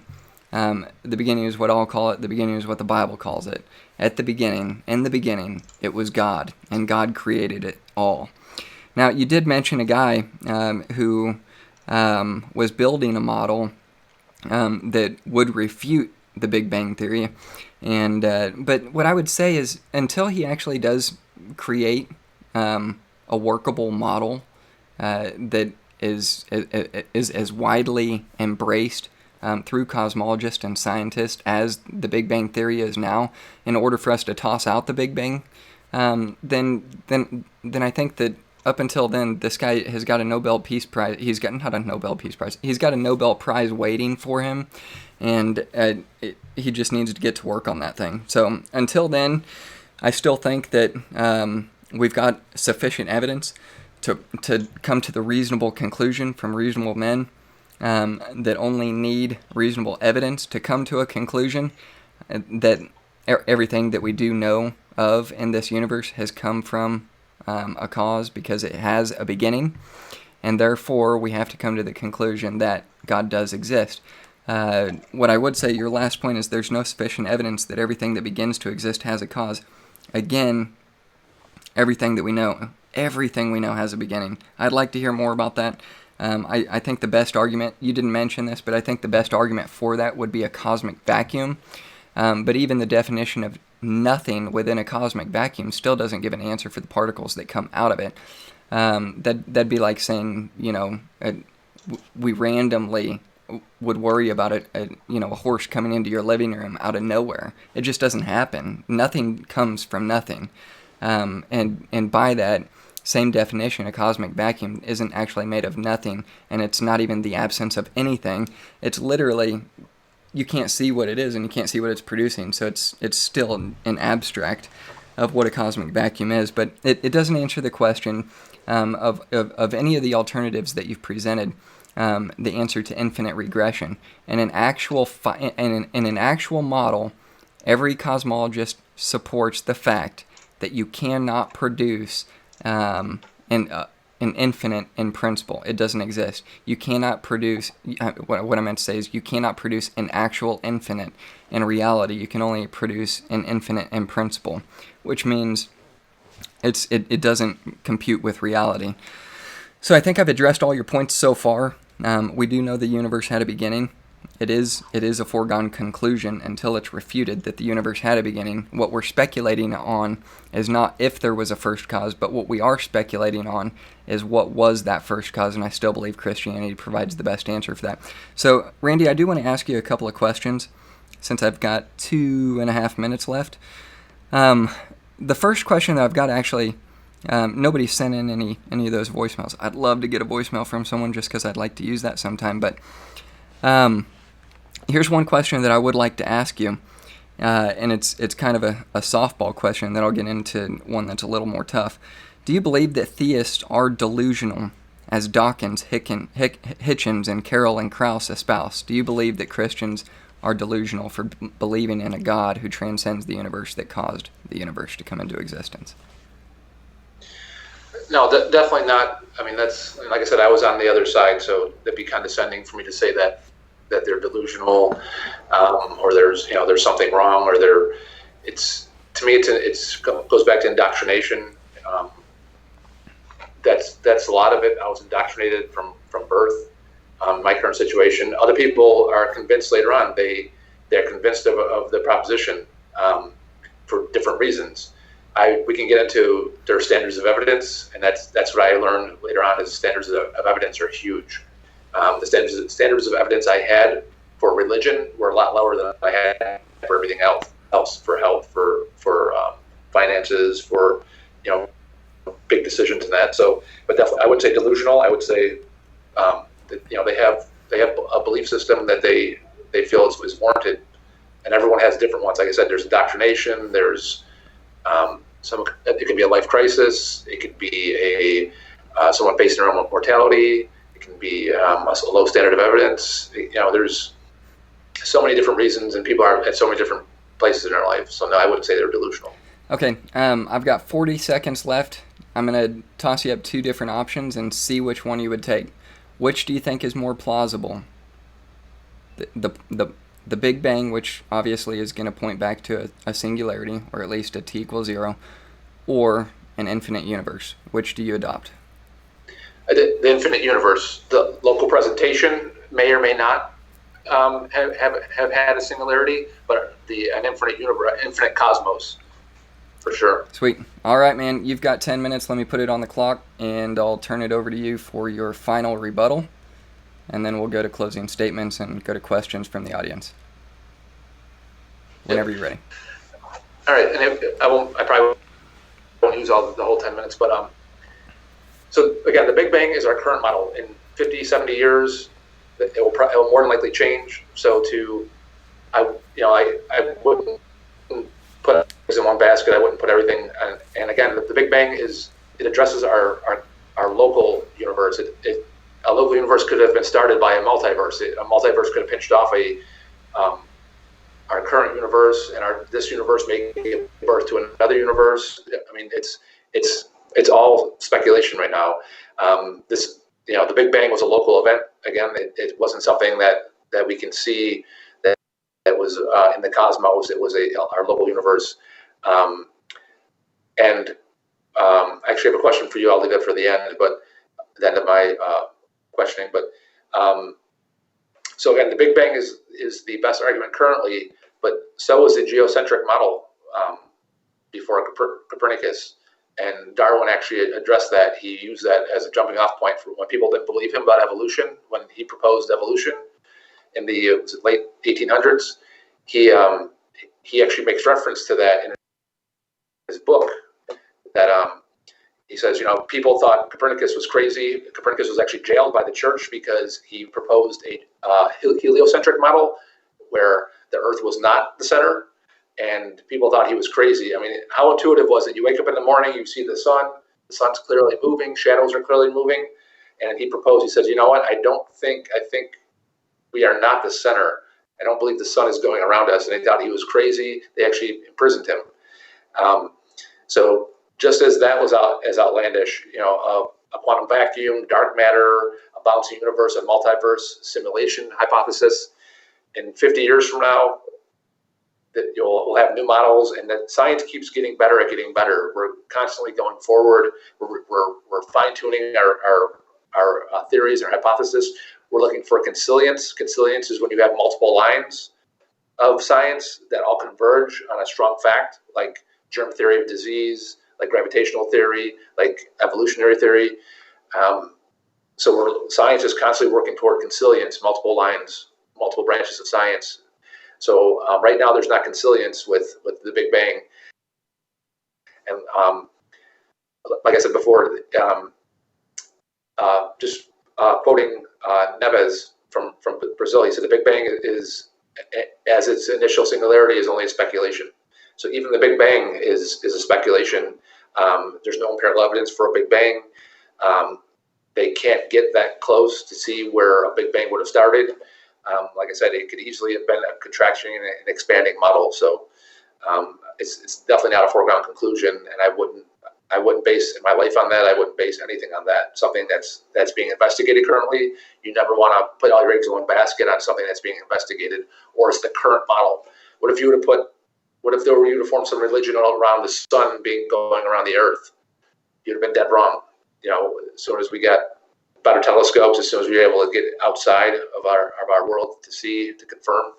So you never want to put all your eggs in one basket or bet anything with your life or your lifestyle or your livelihood on a current model of something that's not a foregone conclusion. But I did have a question. You said, you alluded to the fact, well, something, and well, do we really exist? You lost me there. I wasn't sure what you meant by that. Oh, I see. Let me get back to that note here. You were talking about...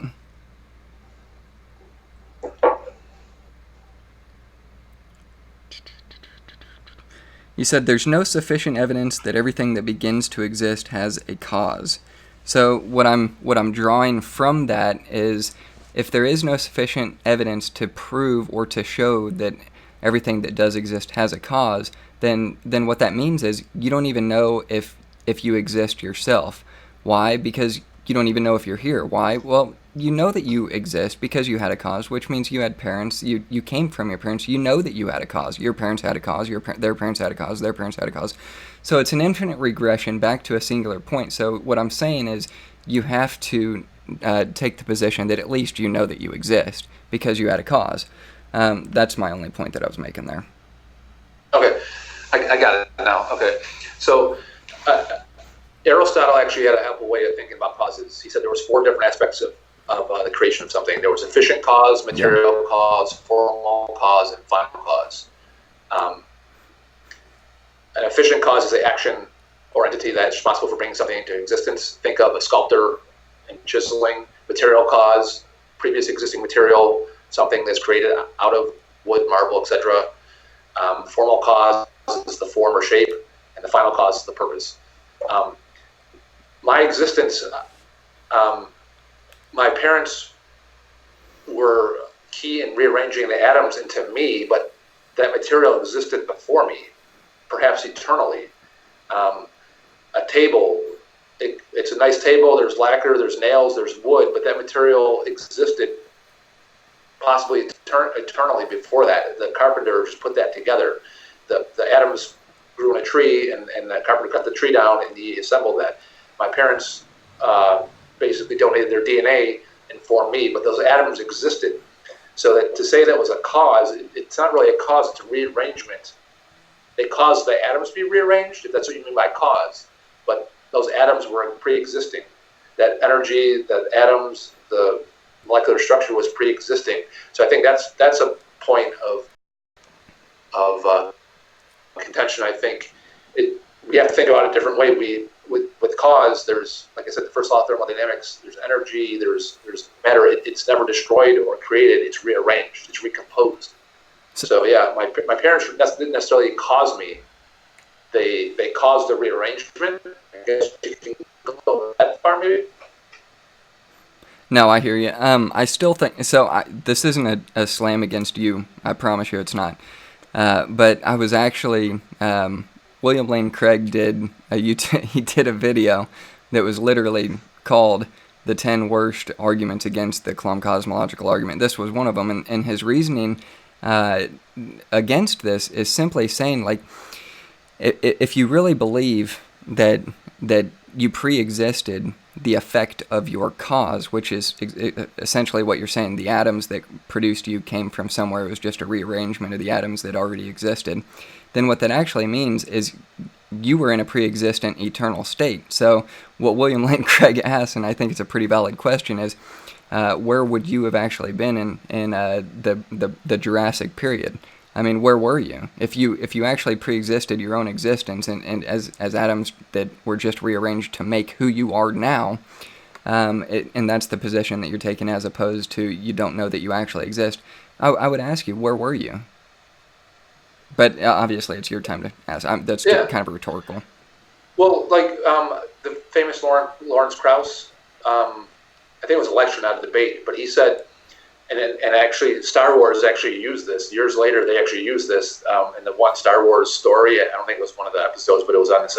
The one guy calls his daughter Stardust. We're all Stardust. Right. And and Lawrence Krauss says it's one of the most beautiful things he can think of, that the atoms in your left arm probably came from a different star than the atoms from your right arm. It's almost like the most beautiful thing a non-believer could think of, that it's very poetic. I even seen tattoos that we're people are so moved by that, but it's that has more evidence that I would argue than any theological stance. The atoms from my left arm are possibly from a different star explosion. A star he gets a little snarky. He plays on words. He says, "Forget Jesus. Stars died to give you life," and that's obviously people take offense to that. I can see why, but a star exploded. It went supernova to form the molecules in my left arm, and another star may have exploded to form the molecules and atoms in my right arm. So in the Jurassic era, who knows? I was energy. I was whatever it was, molecules, and I mean it's hard to say. I'm sure you could do research and see. We're humans. I mean, dust to dust. We're going to decompose. If it weren't for clothes and caskets, metal caskets, and cement graves and all that, we will literally decompose into the ground and into soil and worm food and all that stuff. So I would imagine Jurassic period we were part of the earth. I mean, our ancestors ingested that water and ate that food. So imagine being part. I'll make this as quickly as possible. I promise. And I'm being that serious. Imagine a deer eating grass of molecules and drinking water out of a river. Your ancestor kills that deer, cooks it over a fire, ingests that deer, has intimate relations with his wife, and they have offspring, and it leads to Josh eventually. So where were you? You were in the water, in the grass, and all those molecules and atoms went into the deer that your great-great-grandfather killed with a spear, 1,000 years ago and whatever, and through ingesting that and passing his DNA onto his wife, and then 7,000 years later, here comes Josh. It's if you can investigate that, it's plausible. I guess I don't find it as funny what Craig is trying to get at, or I don't know what the point he's trying to make, but it's completely plausible that you were atoms in the earth that were ingested by an animal, that were grown through a plant ingested by an animal, and then ingested by a human, and then the human passed their atoms, their DNA onto you in 2000 or whenever you were born. So. No, I hear you. We've got so that's our debate. We're gonna come to our concluding our what is it? It's the closing argument. It's been a long day. We're gonna come to our closing arguments here, and then we're gonna open up questions to the audience. I'm gonna try to keep this to 5 minutes each. I know that we put in there 7 to 10 minutes, but let's try to keep it as short as possible. I go first, and then I promised I'd give you the last word, so you'll get to do the final conclusion, have the last word, and then we'll go to questions. But all right, so here's what I would say to sum up everything that we've talked about. We've had 2 premises, and we've had 1 conclusion. Neither one of the premises have even been attempted to have been gone after by Randy.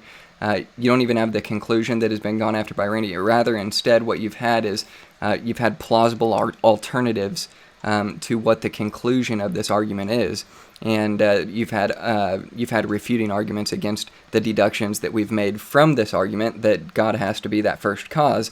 But it still doesn't negate the fact that I've addressed every single one of his points. You cannot have an actual infinite regression of a universe. It's not possible. No cosmologist actually takes this seriously. Every single cosmologist, including Carroll, including Krauss, including even philosophers, philosophical atheists like Dawkins, none of these guys take it as a serious argument.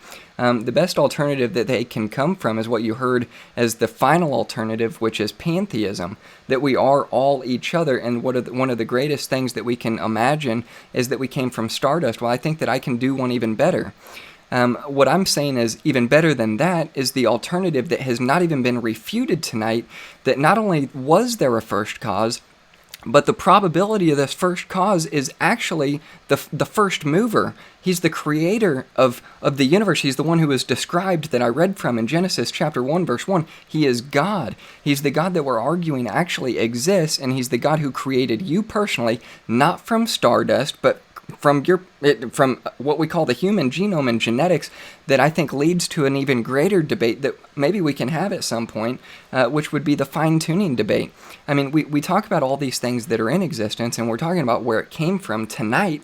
I think that it's extremely reasonable to conclude that God does exist, and he's the God of Christianity, who is a personal God who transcends time, space, energy, and matter. He transcends all of those things, and by necessity he has to, just to conclude and deduce, not from building him into either one of our first 2 premises, which we did not do, or into our conclusion, which we did not do, but actually deducing that the best alternative, the best reasonable thought experiment that you can have as to why and where does all of this exist, and where did it come from, to say that there was a first cause, and the Bible gives you an answer for who this first cause is and what he said he did.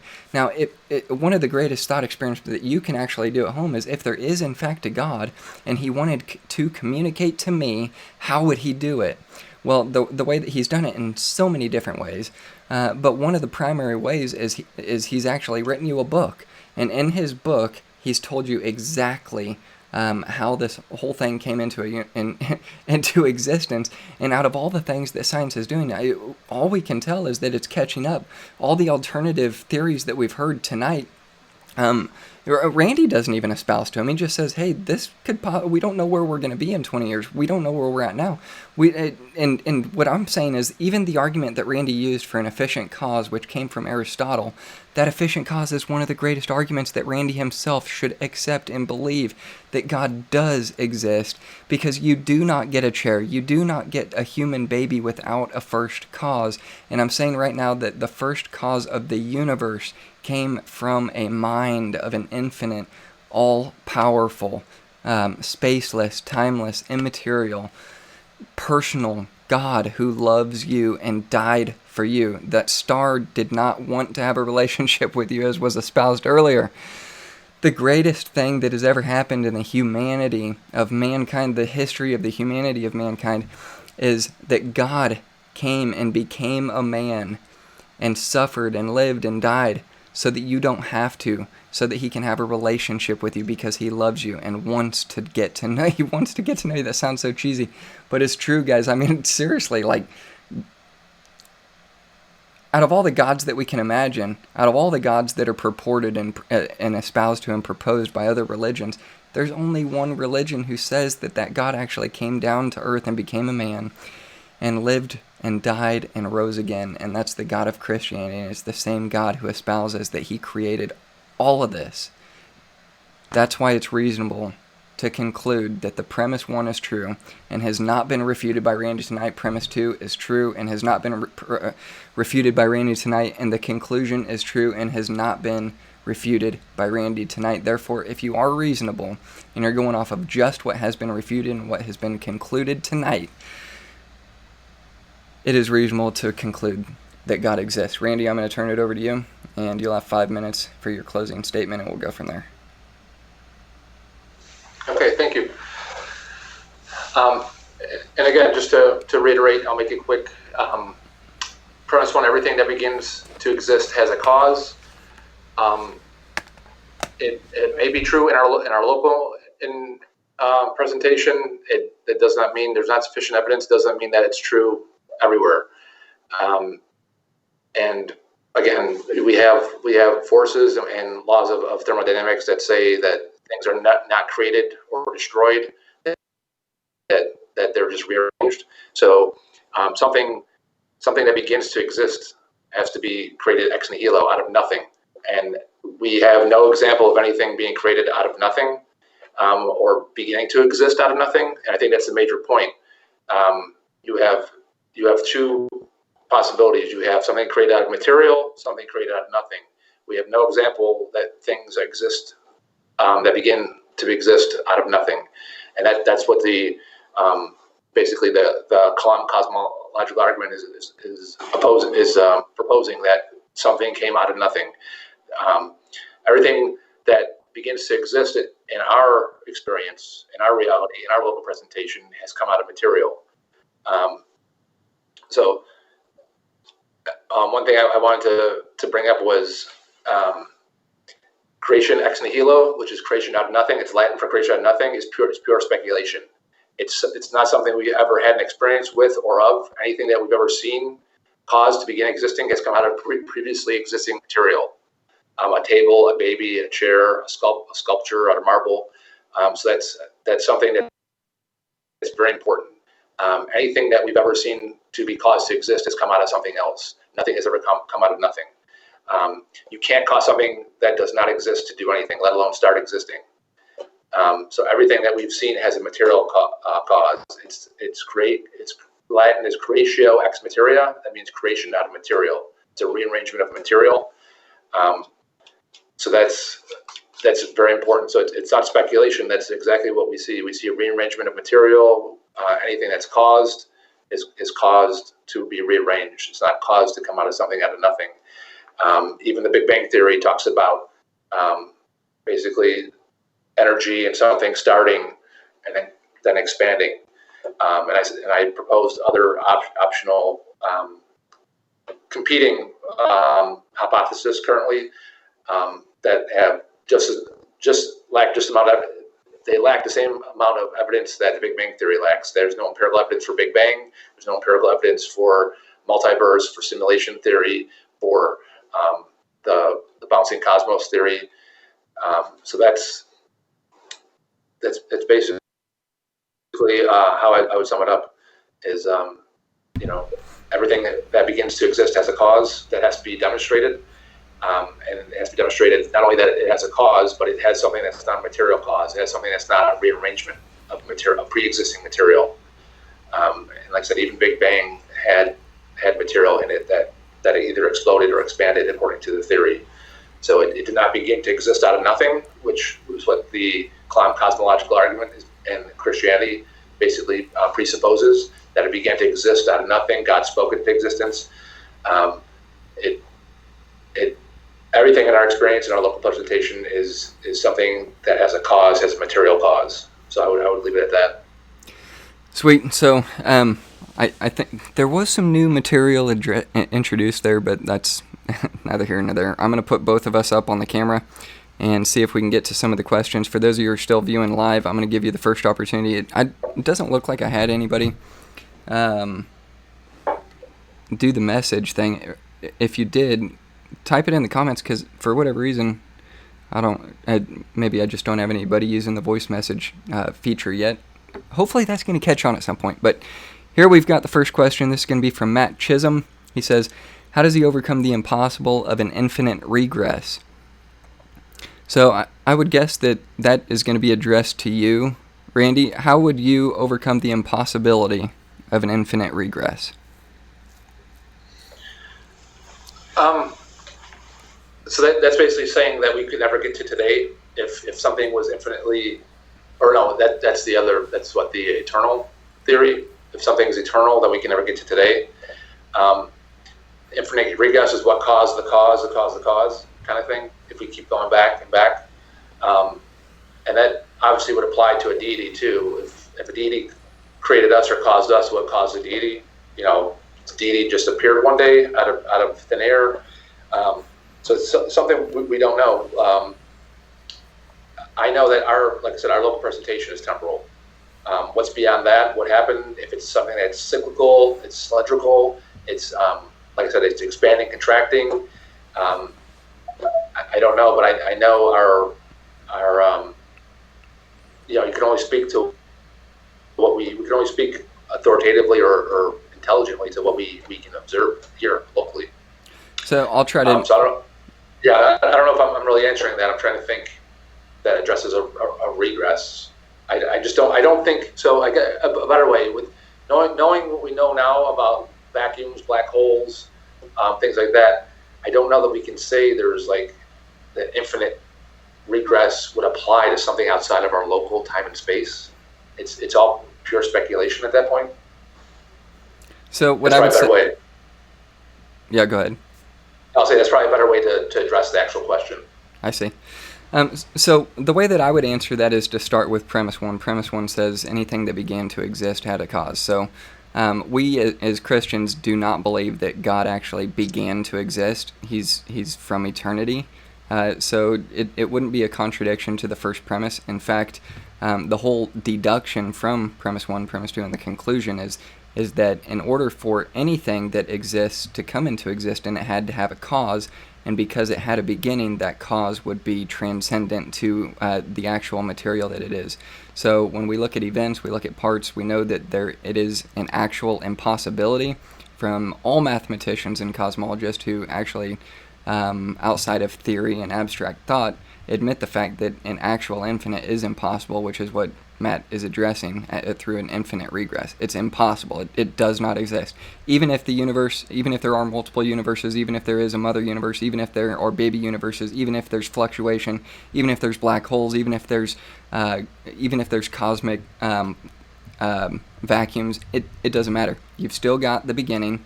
You still have to account for the material universe that we see here.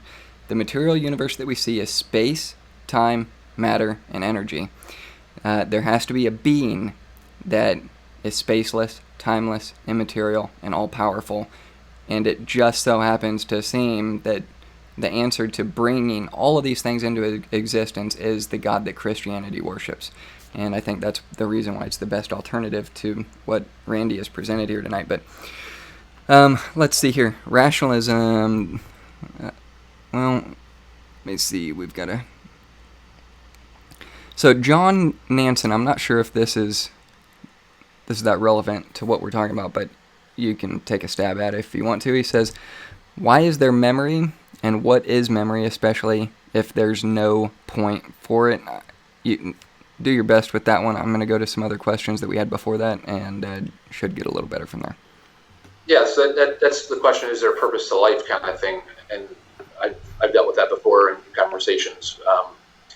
What's the point of memory? And I would argue that that's the point. One of the points of life since a non-believer does not believe in a afterlife, that's how we live on in this world. We live on the memories of our loved ones. We live on with the things that we did with them, the events that we did with them, the times we loved them, the times we spent with them. So that's actually a wonderful aspect of our life is memory. My grandmother who died, my grandfather who died, all I have left is a memory, is maybe some photos here and there, but I have the memories of the times I spent with them. So I think that's a huge part of our existence is our memories. That's how we live on. I don't believe in afterlife, so living on people's memories is how I'll live on. So I'll answer that very briefly. I obviously now I'm going to answer from a presuppositional position as a Christian, which simply means I'm going to tell you what the Bible says. The Bible tells you that man is made in the image of God. God is a tripartite being. He's Father, Son, and Holy Spirit, which means that man was made with a body, soul, and spirit. You've got three parts to you. When you die, your body's going to go on the ground. Your soul is either going to go to heaven or hell, and your spirit is going to return to God the Father. We know that from various different verses and passages throughout Scripture.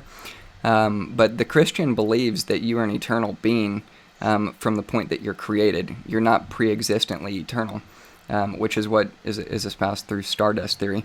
And Christianity rejects that. We do believe that God transcends the reality that we know today, and the greatest act of love any man has ever known is the God who created everything that we know to actually become a man and to pay the penalty for for the transgression against the laws that God made Himself. So He actually sacrificed Himself as a payment against and for the own laws that God actually made Himself. So I think it's the greatest act of love man can ever know is that the God, the creator of the universe, actually came and died and for you personally, every single individual, and that He rose again, and that the resurrection of Jesus Christ is absolutely one of the greatest proofs of Christianity. If Jesus didn't rise from the dead, then Christianity, you believe in vain.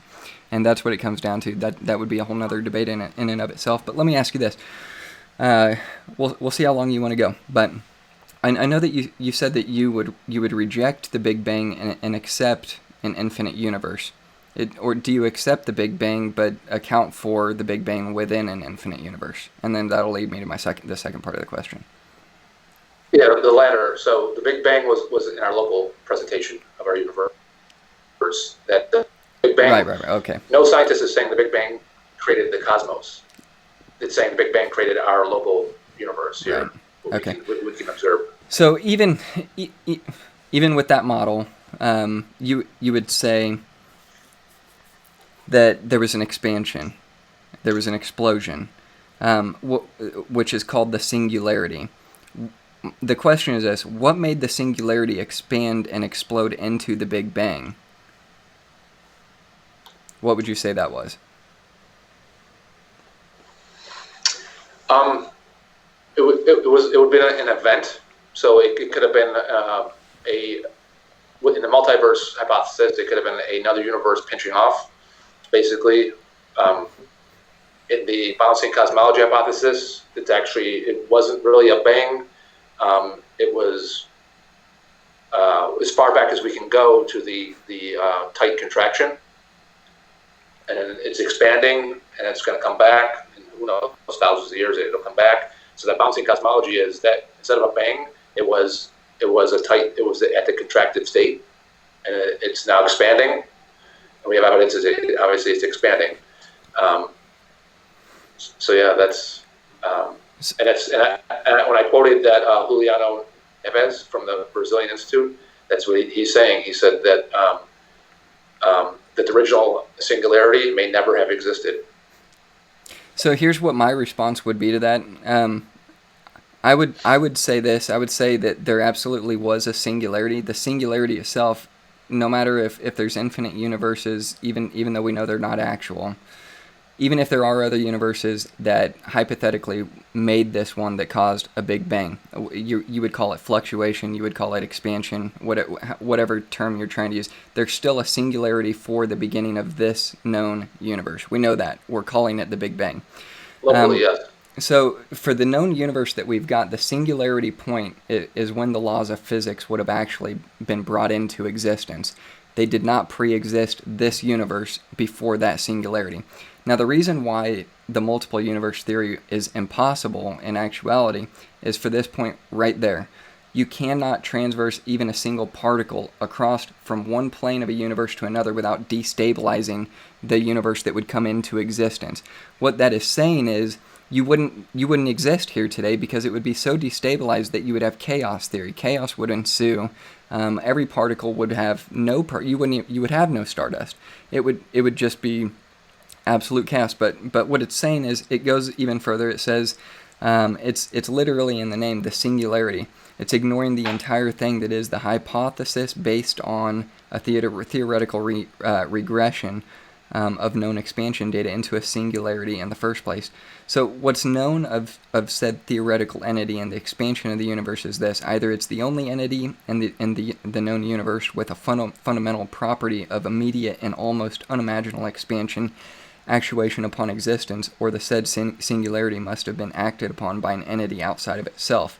So again, I would conclude once again that even if you are adopting the theory that Randy is proposing here with transversing a universe or a fluctuation of a universe, you still have a point of singularity that the laws of physics are now introduced into the universe that we know today, which brought in at point zero, time, space, matter, energy, all of those things that exist to create what we have, where chaos did not ensue. So that would have to leave either one of two conclusions. It happened by accident against all odds. That is even more of a miraculous event than a first cause, because something actually would have come from nothing, or you had a first cause, and I'm calling it God. So I still think that even if you adopt that position, that God exists, and he's the most reasonable explanation for it. So now I've asked 3 questions to you. I want to give you a chance to ask a question. I don't see anybody who's asked any questions for me, so and it's funny because I even put questions in an atheist, which I don't know. I guess they did ask questions, but I just yeah. It wasn't there chaos initially? I mean, that's when you have a bang, an explosion, so to speak. Wasn't it chaotic? And then I know I've done research on the Higgs boson. So if it wasn't for the Higgs boson field, basically those it's one of the fields in particle physics, basically, that played a huge role in stabilizing everything. So I mean that's I'm a little confused because from what I understand, there was chaos in the beginning. Well, why don't you explain what the Higgs boson is?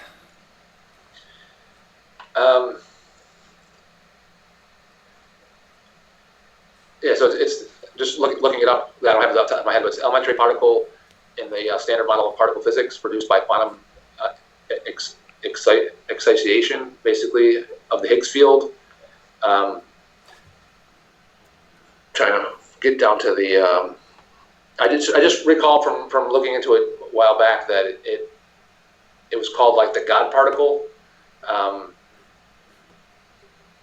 Obviously, it was a nickname just to kind of draw an analogy, but I don't recall enough. I looked at it probably a year or two ago, but from what I understand, there was the Higgs boson played a huge role in the formation of stabilized particles and what we have today, planets and things in orbit. And had it not been for that, that was like a huge factor in us. But initially with the bang, things were very chaotic, very hot, very, and whether that happens with compression and expansion or whether you go with the Big Bang model, that was a chaotic expansion, a chaotic explosion. So that's why I don't understand. It took billions of years for it to kind of like settle down and form, life inhabiting planets and stuff like that. So. Yeah, I think it's that's really interesting that it's called the God particle. I think that's really interesting, especially in the context of the conversation tonight. We're literally calling the God particle the thing that brought chaos into order, and yet we don't want to say that God was the cause of that. So I think that's self-refuting from my position, and just saying that, yeah, God was the cause, God was the one that brought it into order. And if we're going off the fluctuation theory, there would have been absolute chaos, and without a God particle that we call God, we would still have chaos today. So. Yeah, I mean, it was obviously a nickname, and what they're saying is that some physicists are upset about that because obviously the theists jumped on that and said, "Oh, see, you're admitting," and they're like, "No, I meant that was, you know." I know. I'm just saying it's ironic. You know, they kind of piggybacked on it right away. One other question I would have is,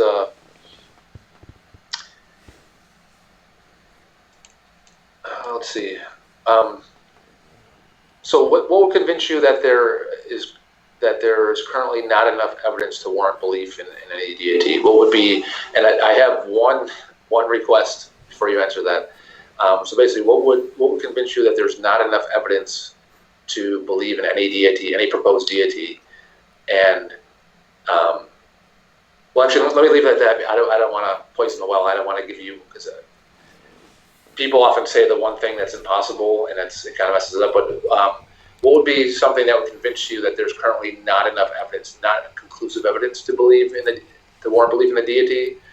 I don't know if I ask that in a way that you can answer that. Yeah, you can answer it. No, you answer it a different way. I like the way that you structured that. I'll answer it as simply as I can. I think that based off of the evidence that we do have a point of singularity. I think that we do have evidence that points to and shows a necessity for a first cause. So what I would have to see to disbelieve Christianity is to actually meet whoever that personal first cause is and have him tell me that he wasn't the God of Christianity. So what if that first cause isn't an agent? It has to be. What if it's a natural process? It's not, because nature, within the laws of nature does not create itself from nothing. So it'd be ex nihilo nihilo ex. Nothing comes from nothing. Right, but the creatio ex nihilo means that things were created from nothing. Except unless you have a transcendent being outside of that, which would be the first mover, the first cause, which is exactly what I've been arguing for all night tonight, is the need for that, and all the evidence points to that. So if the first cause isn't the God of Christianity, then I would have to meet that first cause personally in this lifetime before I die, and him tell me, hey, I'm not the God of Christianity, because I believe that he exists, and I believe all the evidence points that he is the God of Christianity. Right. So would you consider it special pleading then? Because it's saying that, you know, nothing starts without a cause is the theist position. No, that wasn't the premise. The premise was anything that begins to exist has a cause. Right. If you take the reverse of that, though, everything that begins to exist has a cause. So in other words, nothing that exists does not have a cause. You're just reversing it or taking the negative. So everything that begins to exist has a cause. Conversely, anything that exists today must have had a cause. It could not have not had a cause. But you're then going to say, except for God. And that always struck me as, and my mom tells me a story that when I was like 2, no, maybe 2 was a different story. I think I was maybe 4 or 5 years old, and I asked like our priest, well, if God made us, who made God? And like they both kind of just looked at each other. So since I was like 4 or 5, I've asked that question, despite the fact being a Christian for 20 plus years. So if everything that begins to exist has to have a cause, except for God, do you find that fishy at all? No, it's not begging the question, and it's not. What was that? Special pleading? It's not special pleading because we're not claiming that God had a beginning. The premise itself states that anything that had a beginning anything that begins to exist had a cause, and we don't even claim that God had a beginning. We claim that God is from eternity, which is essentially what you're claiming. You're claiming that the universe is from eternity, so it's either the universe is God or there's an actual personal being who is God, and I'm claiming that it is a personal being, and you're claiming it's not, it's natural. Right, so that actually brings me to a statement I typed out a couple days ago when we were having this. So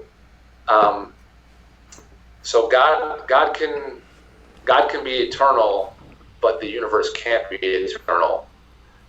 And which are the two that we have more evidence for, a universe or for a God? So if you're arguing from that premise, you would also have to accept within that premise that everything within the universe is natural. So if you're going to accept natural law, natural law says that nothing comes from nothing. So you still have to account for the fact that an actual infinity doesn't exist, which means there's an infinite regress back to a sequential zero, which would be an actual starting point in time, a beginning, and there has to be a first mover, a first cause, which brings us back to premise 1, premise 2, and the conclusion that there is a first cause, and we're calling him God. But so you have physicists like Kevin Sharp and Sean Carroll that say that the universe could be eternal. As far as we know, we can't say it hasn't, and we can't say it has. There's good evidence that the universe has been eternal. So my argument is, when we propose that the universe is eternal, that matter and energy is eternal. Entropy exists, but that's just it's not a burnout. It's a disorganization. It's a disorganization, and if it's cyclical, it can be reorganized. So if the universe, if physicists today who dedicate their lives to this propose that the universe may be eternal, you're saying no, but a deity could be. But yet we have better evidence for a universe which we can actually explore and touch, and we don't have evidence for a deity. That's, you see what I'm saying? I'm getting at there. Yeah, and I still think that either way it comes down to faith on both sides. I mean, you don't have evidence that there is an eternal universe. You don't even have evidence that there is another universe other than the universe that we've got.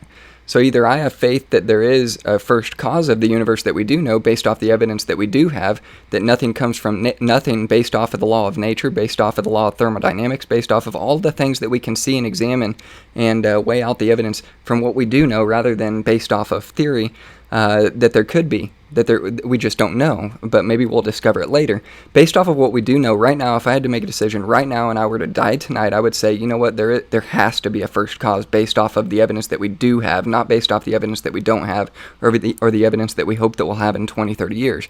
Based off the evidence that we do have, I'm making a conclusion and drawing the conclusion there is a first cause, and it has to be something that transcends the natural order, the natural law of what we've got, in order for that to even come into existence, because everything that we know doesn't appear out of nowhere, and it doesn't come from nothing. So that has to be my answer. So, but what I would say about those guys who have other theories, they've got to put it into a working model, and we've got to test it. So that would be my response to what they should do before I accept it. Right. When I referenced Sean Carroll and Kevin Sharp, the physicists, what I was getting at was they've come out and said, and they dedicated their life to this. They're professional physicists, and they said that there's a good chance, our best models say the universe, the cosmos, is eternal. Our local presentation is possibly temporal, but the cosmos beyond our local presentation, their best models are that it's eternal. Energy is eternal, mass is eternal, or energy, and what's the why am I drawing a blank here?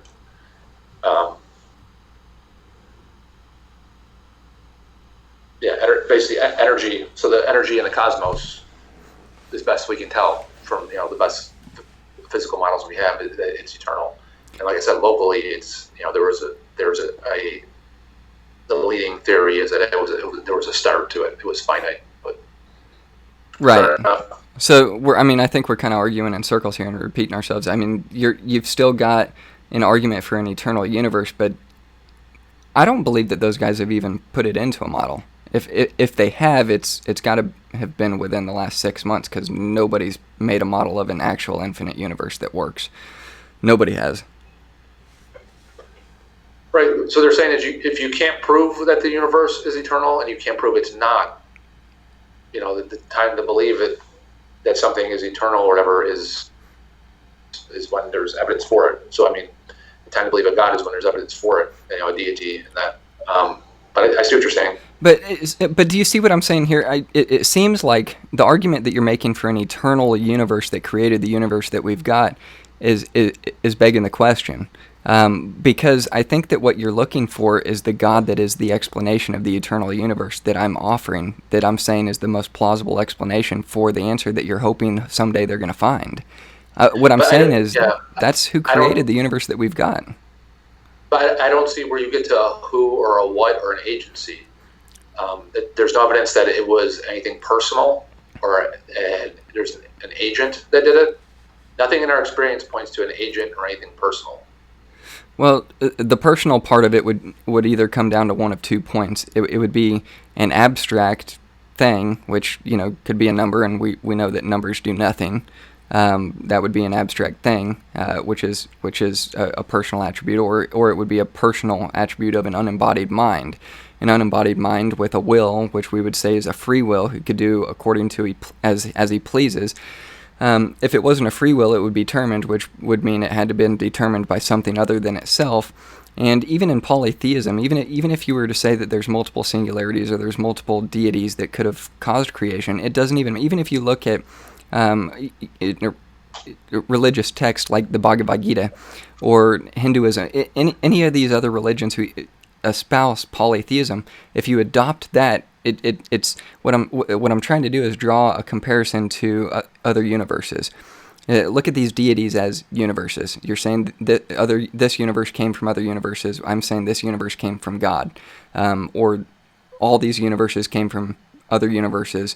So there's multiple gods, and they created. And you see what I'm saying? I'm drawing the conclusion there. But what I'm saying is, even these other religions espouse that these sub-deities came from a supreme deity, so there is one ultimate deity. Either way, I think that the best evidence, whether you're looking at multiple universes, whether you're looking at multiple deities, whether you're trying to define what this God is and whether he's personal, based off of what we know in natural law, in order for there to be a first cause before time, he had to transcend all of these things and bring it into existence out of his own will, uncoerced. So I think that it's still, all the evidence that we have points to the God of Christianity. Yeah, I guess I'm just not willing to assign agency or will to anything until there's sufficient reason for that. Sweet, man. Well, I've got to say, it's been fun. Dude, Randy, I think this can be a good place to wrap up. It's 11:20 here, it's probably past midnight where you're at. But anyways, thank you again for coming on. I'm going to cut to my closing scene, but I do want to give you the last word, man. No, I appreciate you. Thank you for having me. And I think we covered a ton. And I look forward to watching it back and listening to both our arguments. And that I appreciate it. I'm honored to be on here. I do too, man. You're welcome back anytime. Just let me know if you would like to come back on. If you are watching and you are an atheist, let me know if you're interested in dialoguing with me, and we can get you on the show. We can talk over the phone and see, kind of work some things out, what we need to do, how we can make it work. We do have Evan Minton. He's an author, blogger, and podcaster coming on this Saturday. We're going to be talking about this right here, the Kalam Cosmological Argument, and why it's something that we need to take seriously and come to the conclusion that the best evidence based off of what we do know and that we do have is a personal, omnipotent, omnipresent, omniscient, timeless, spaceless, immaterial, personal God, the God of Christianity. And he gave his life for you and wants to have a relationship with you. Guys, I love you. I hope that's a blessing to you. Contact me if you are interested in doing something on the show. Talk to you later.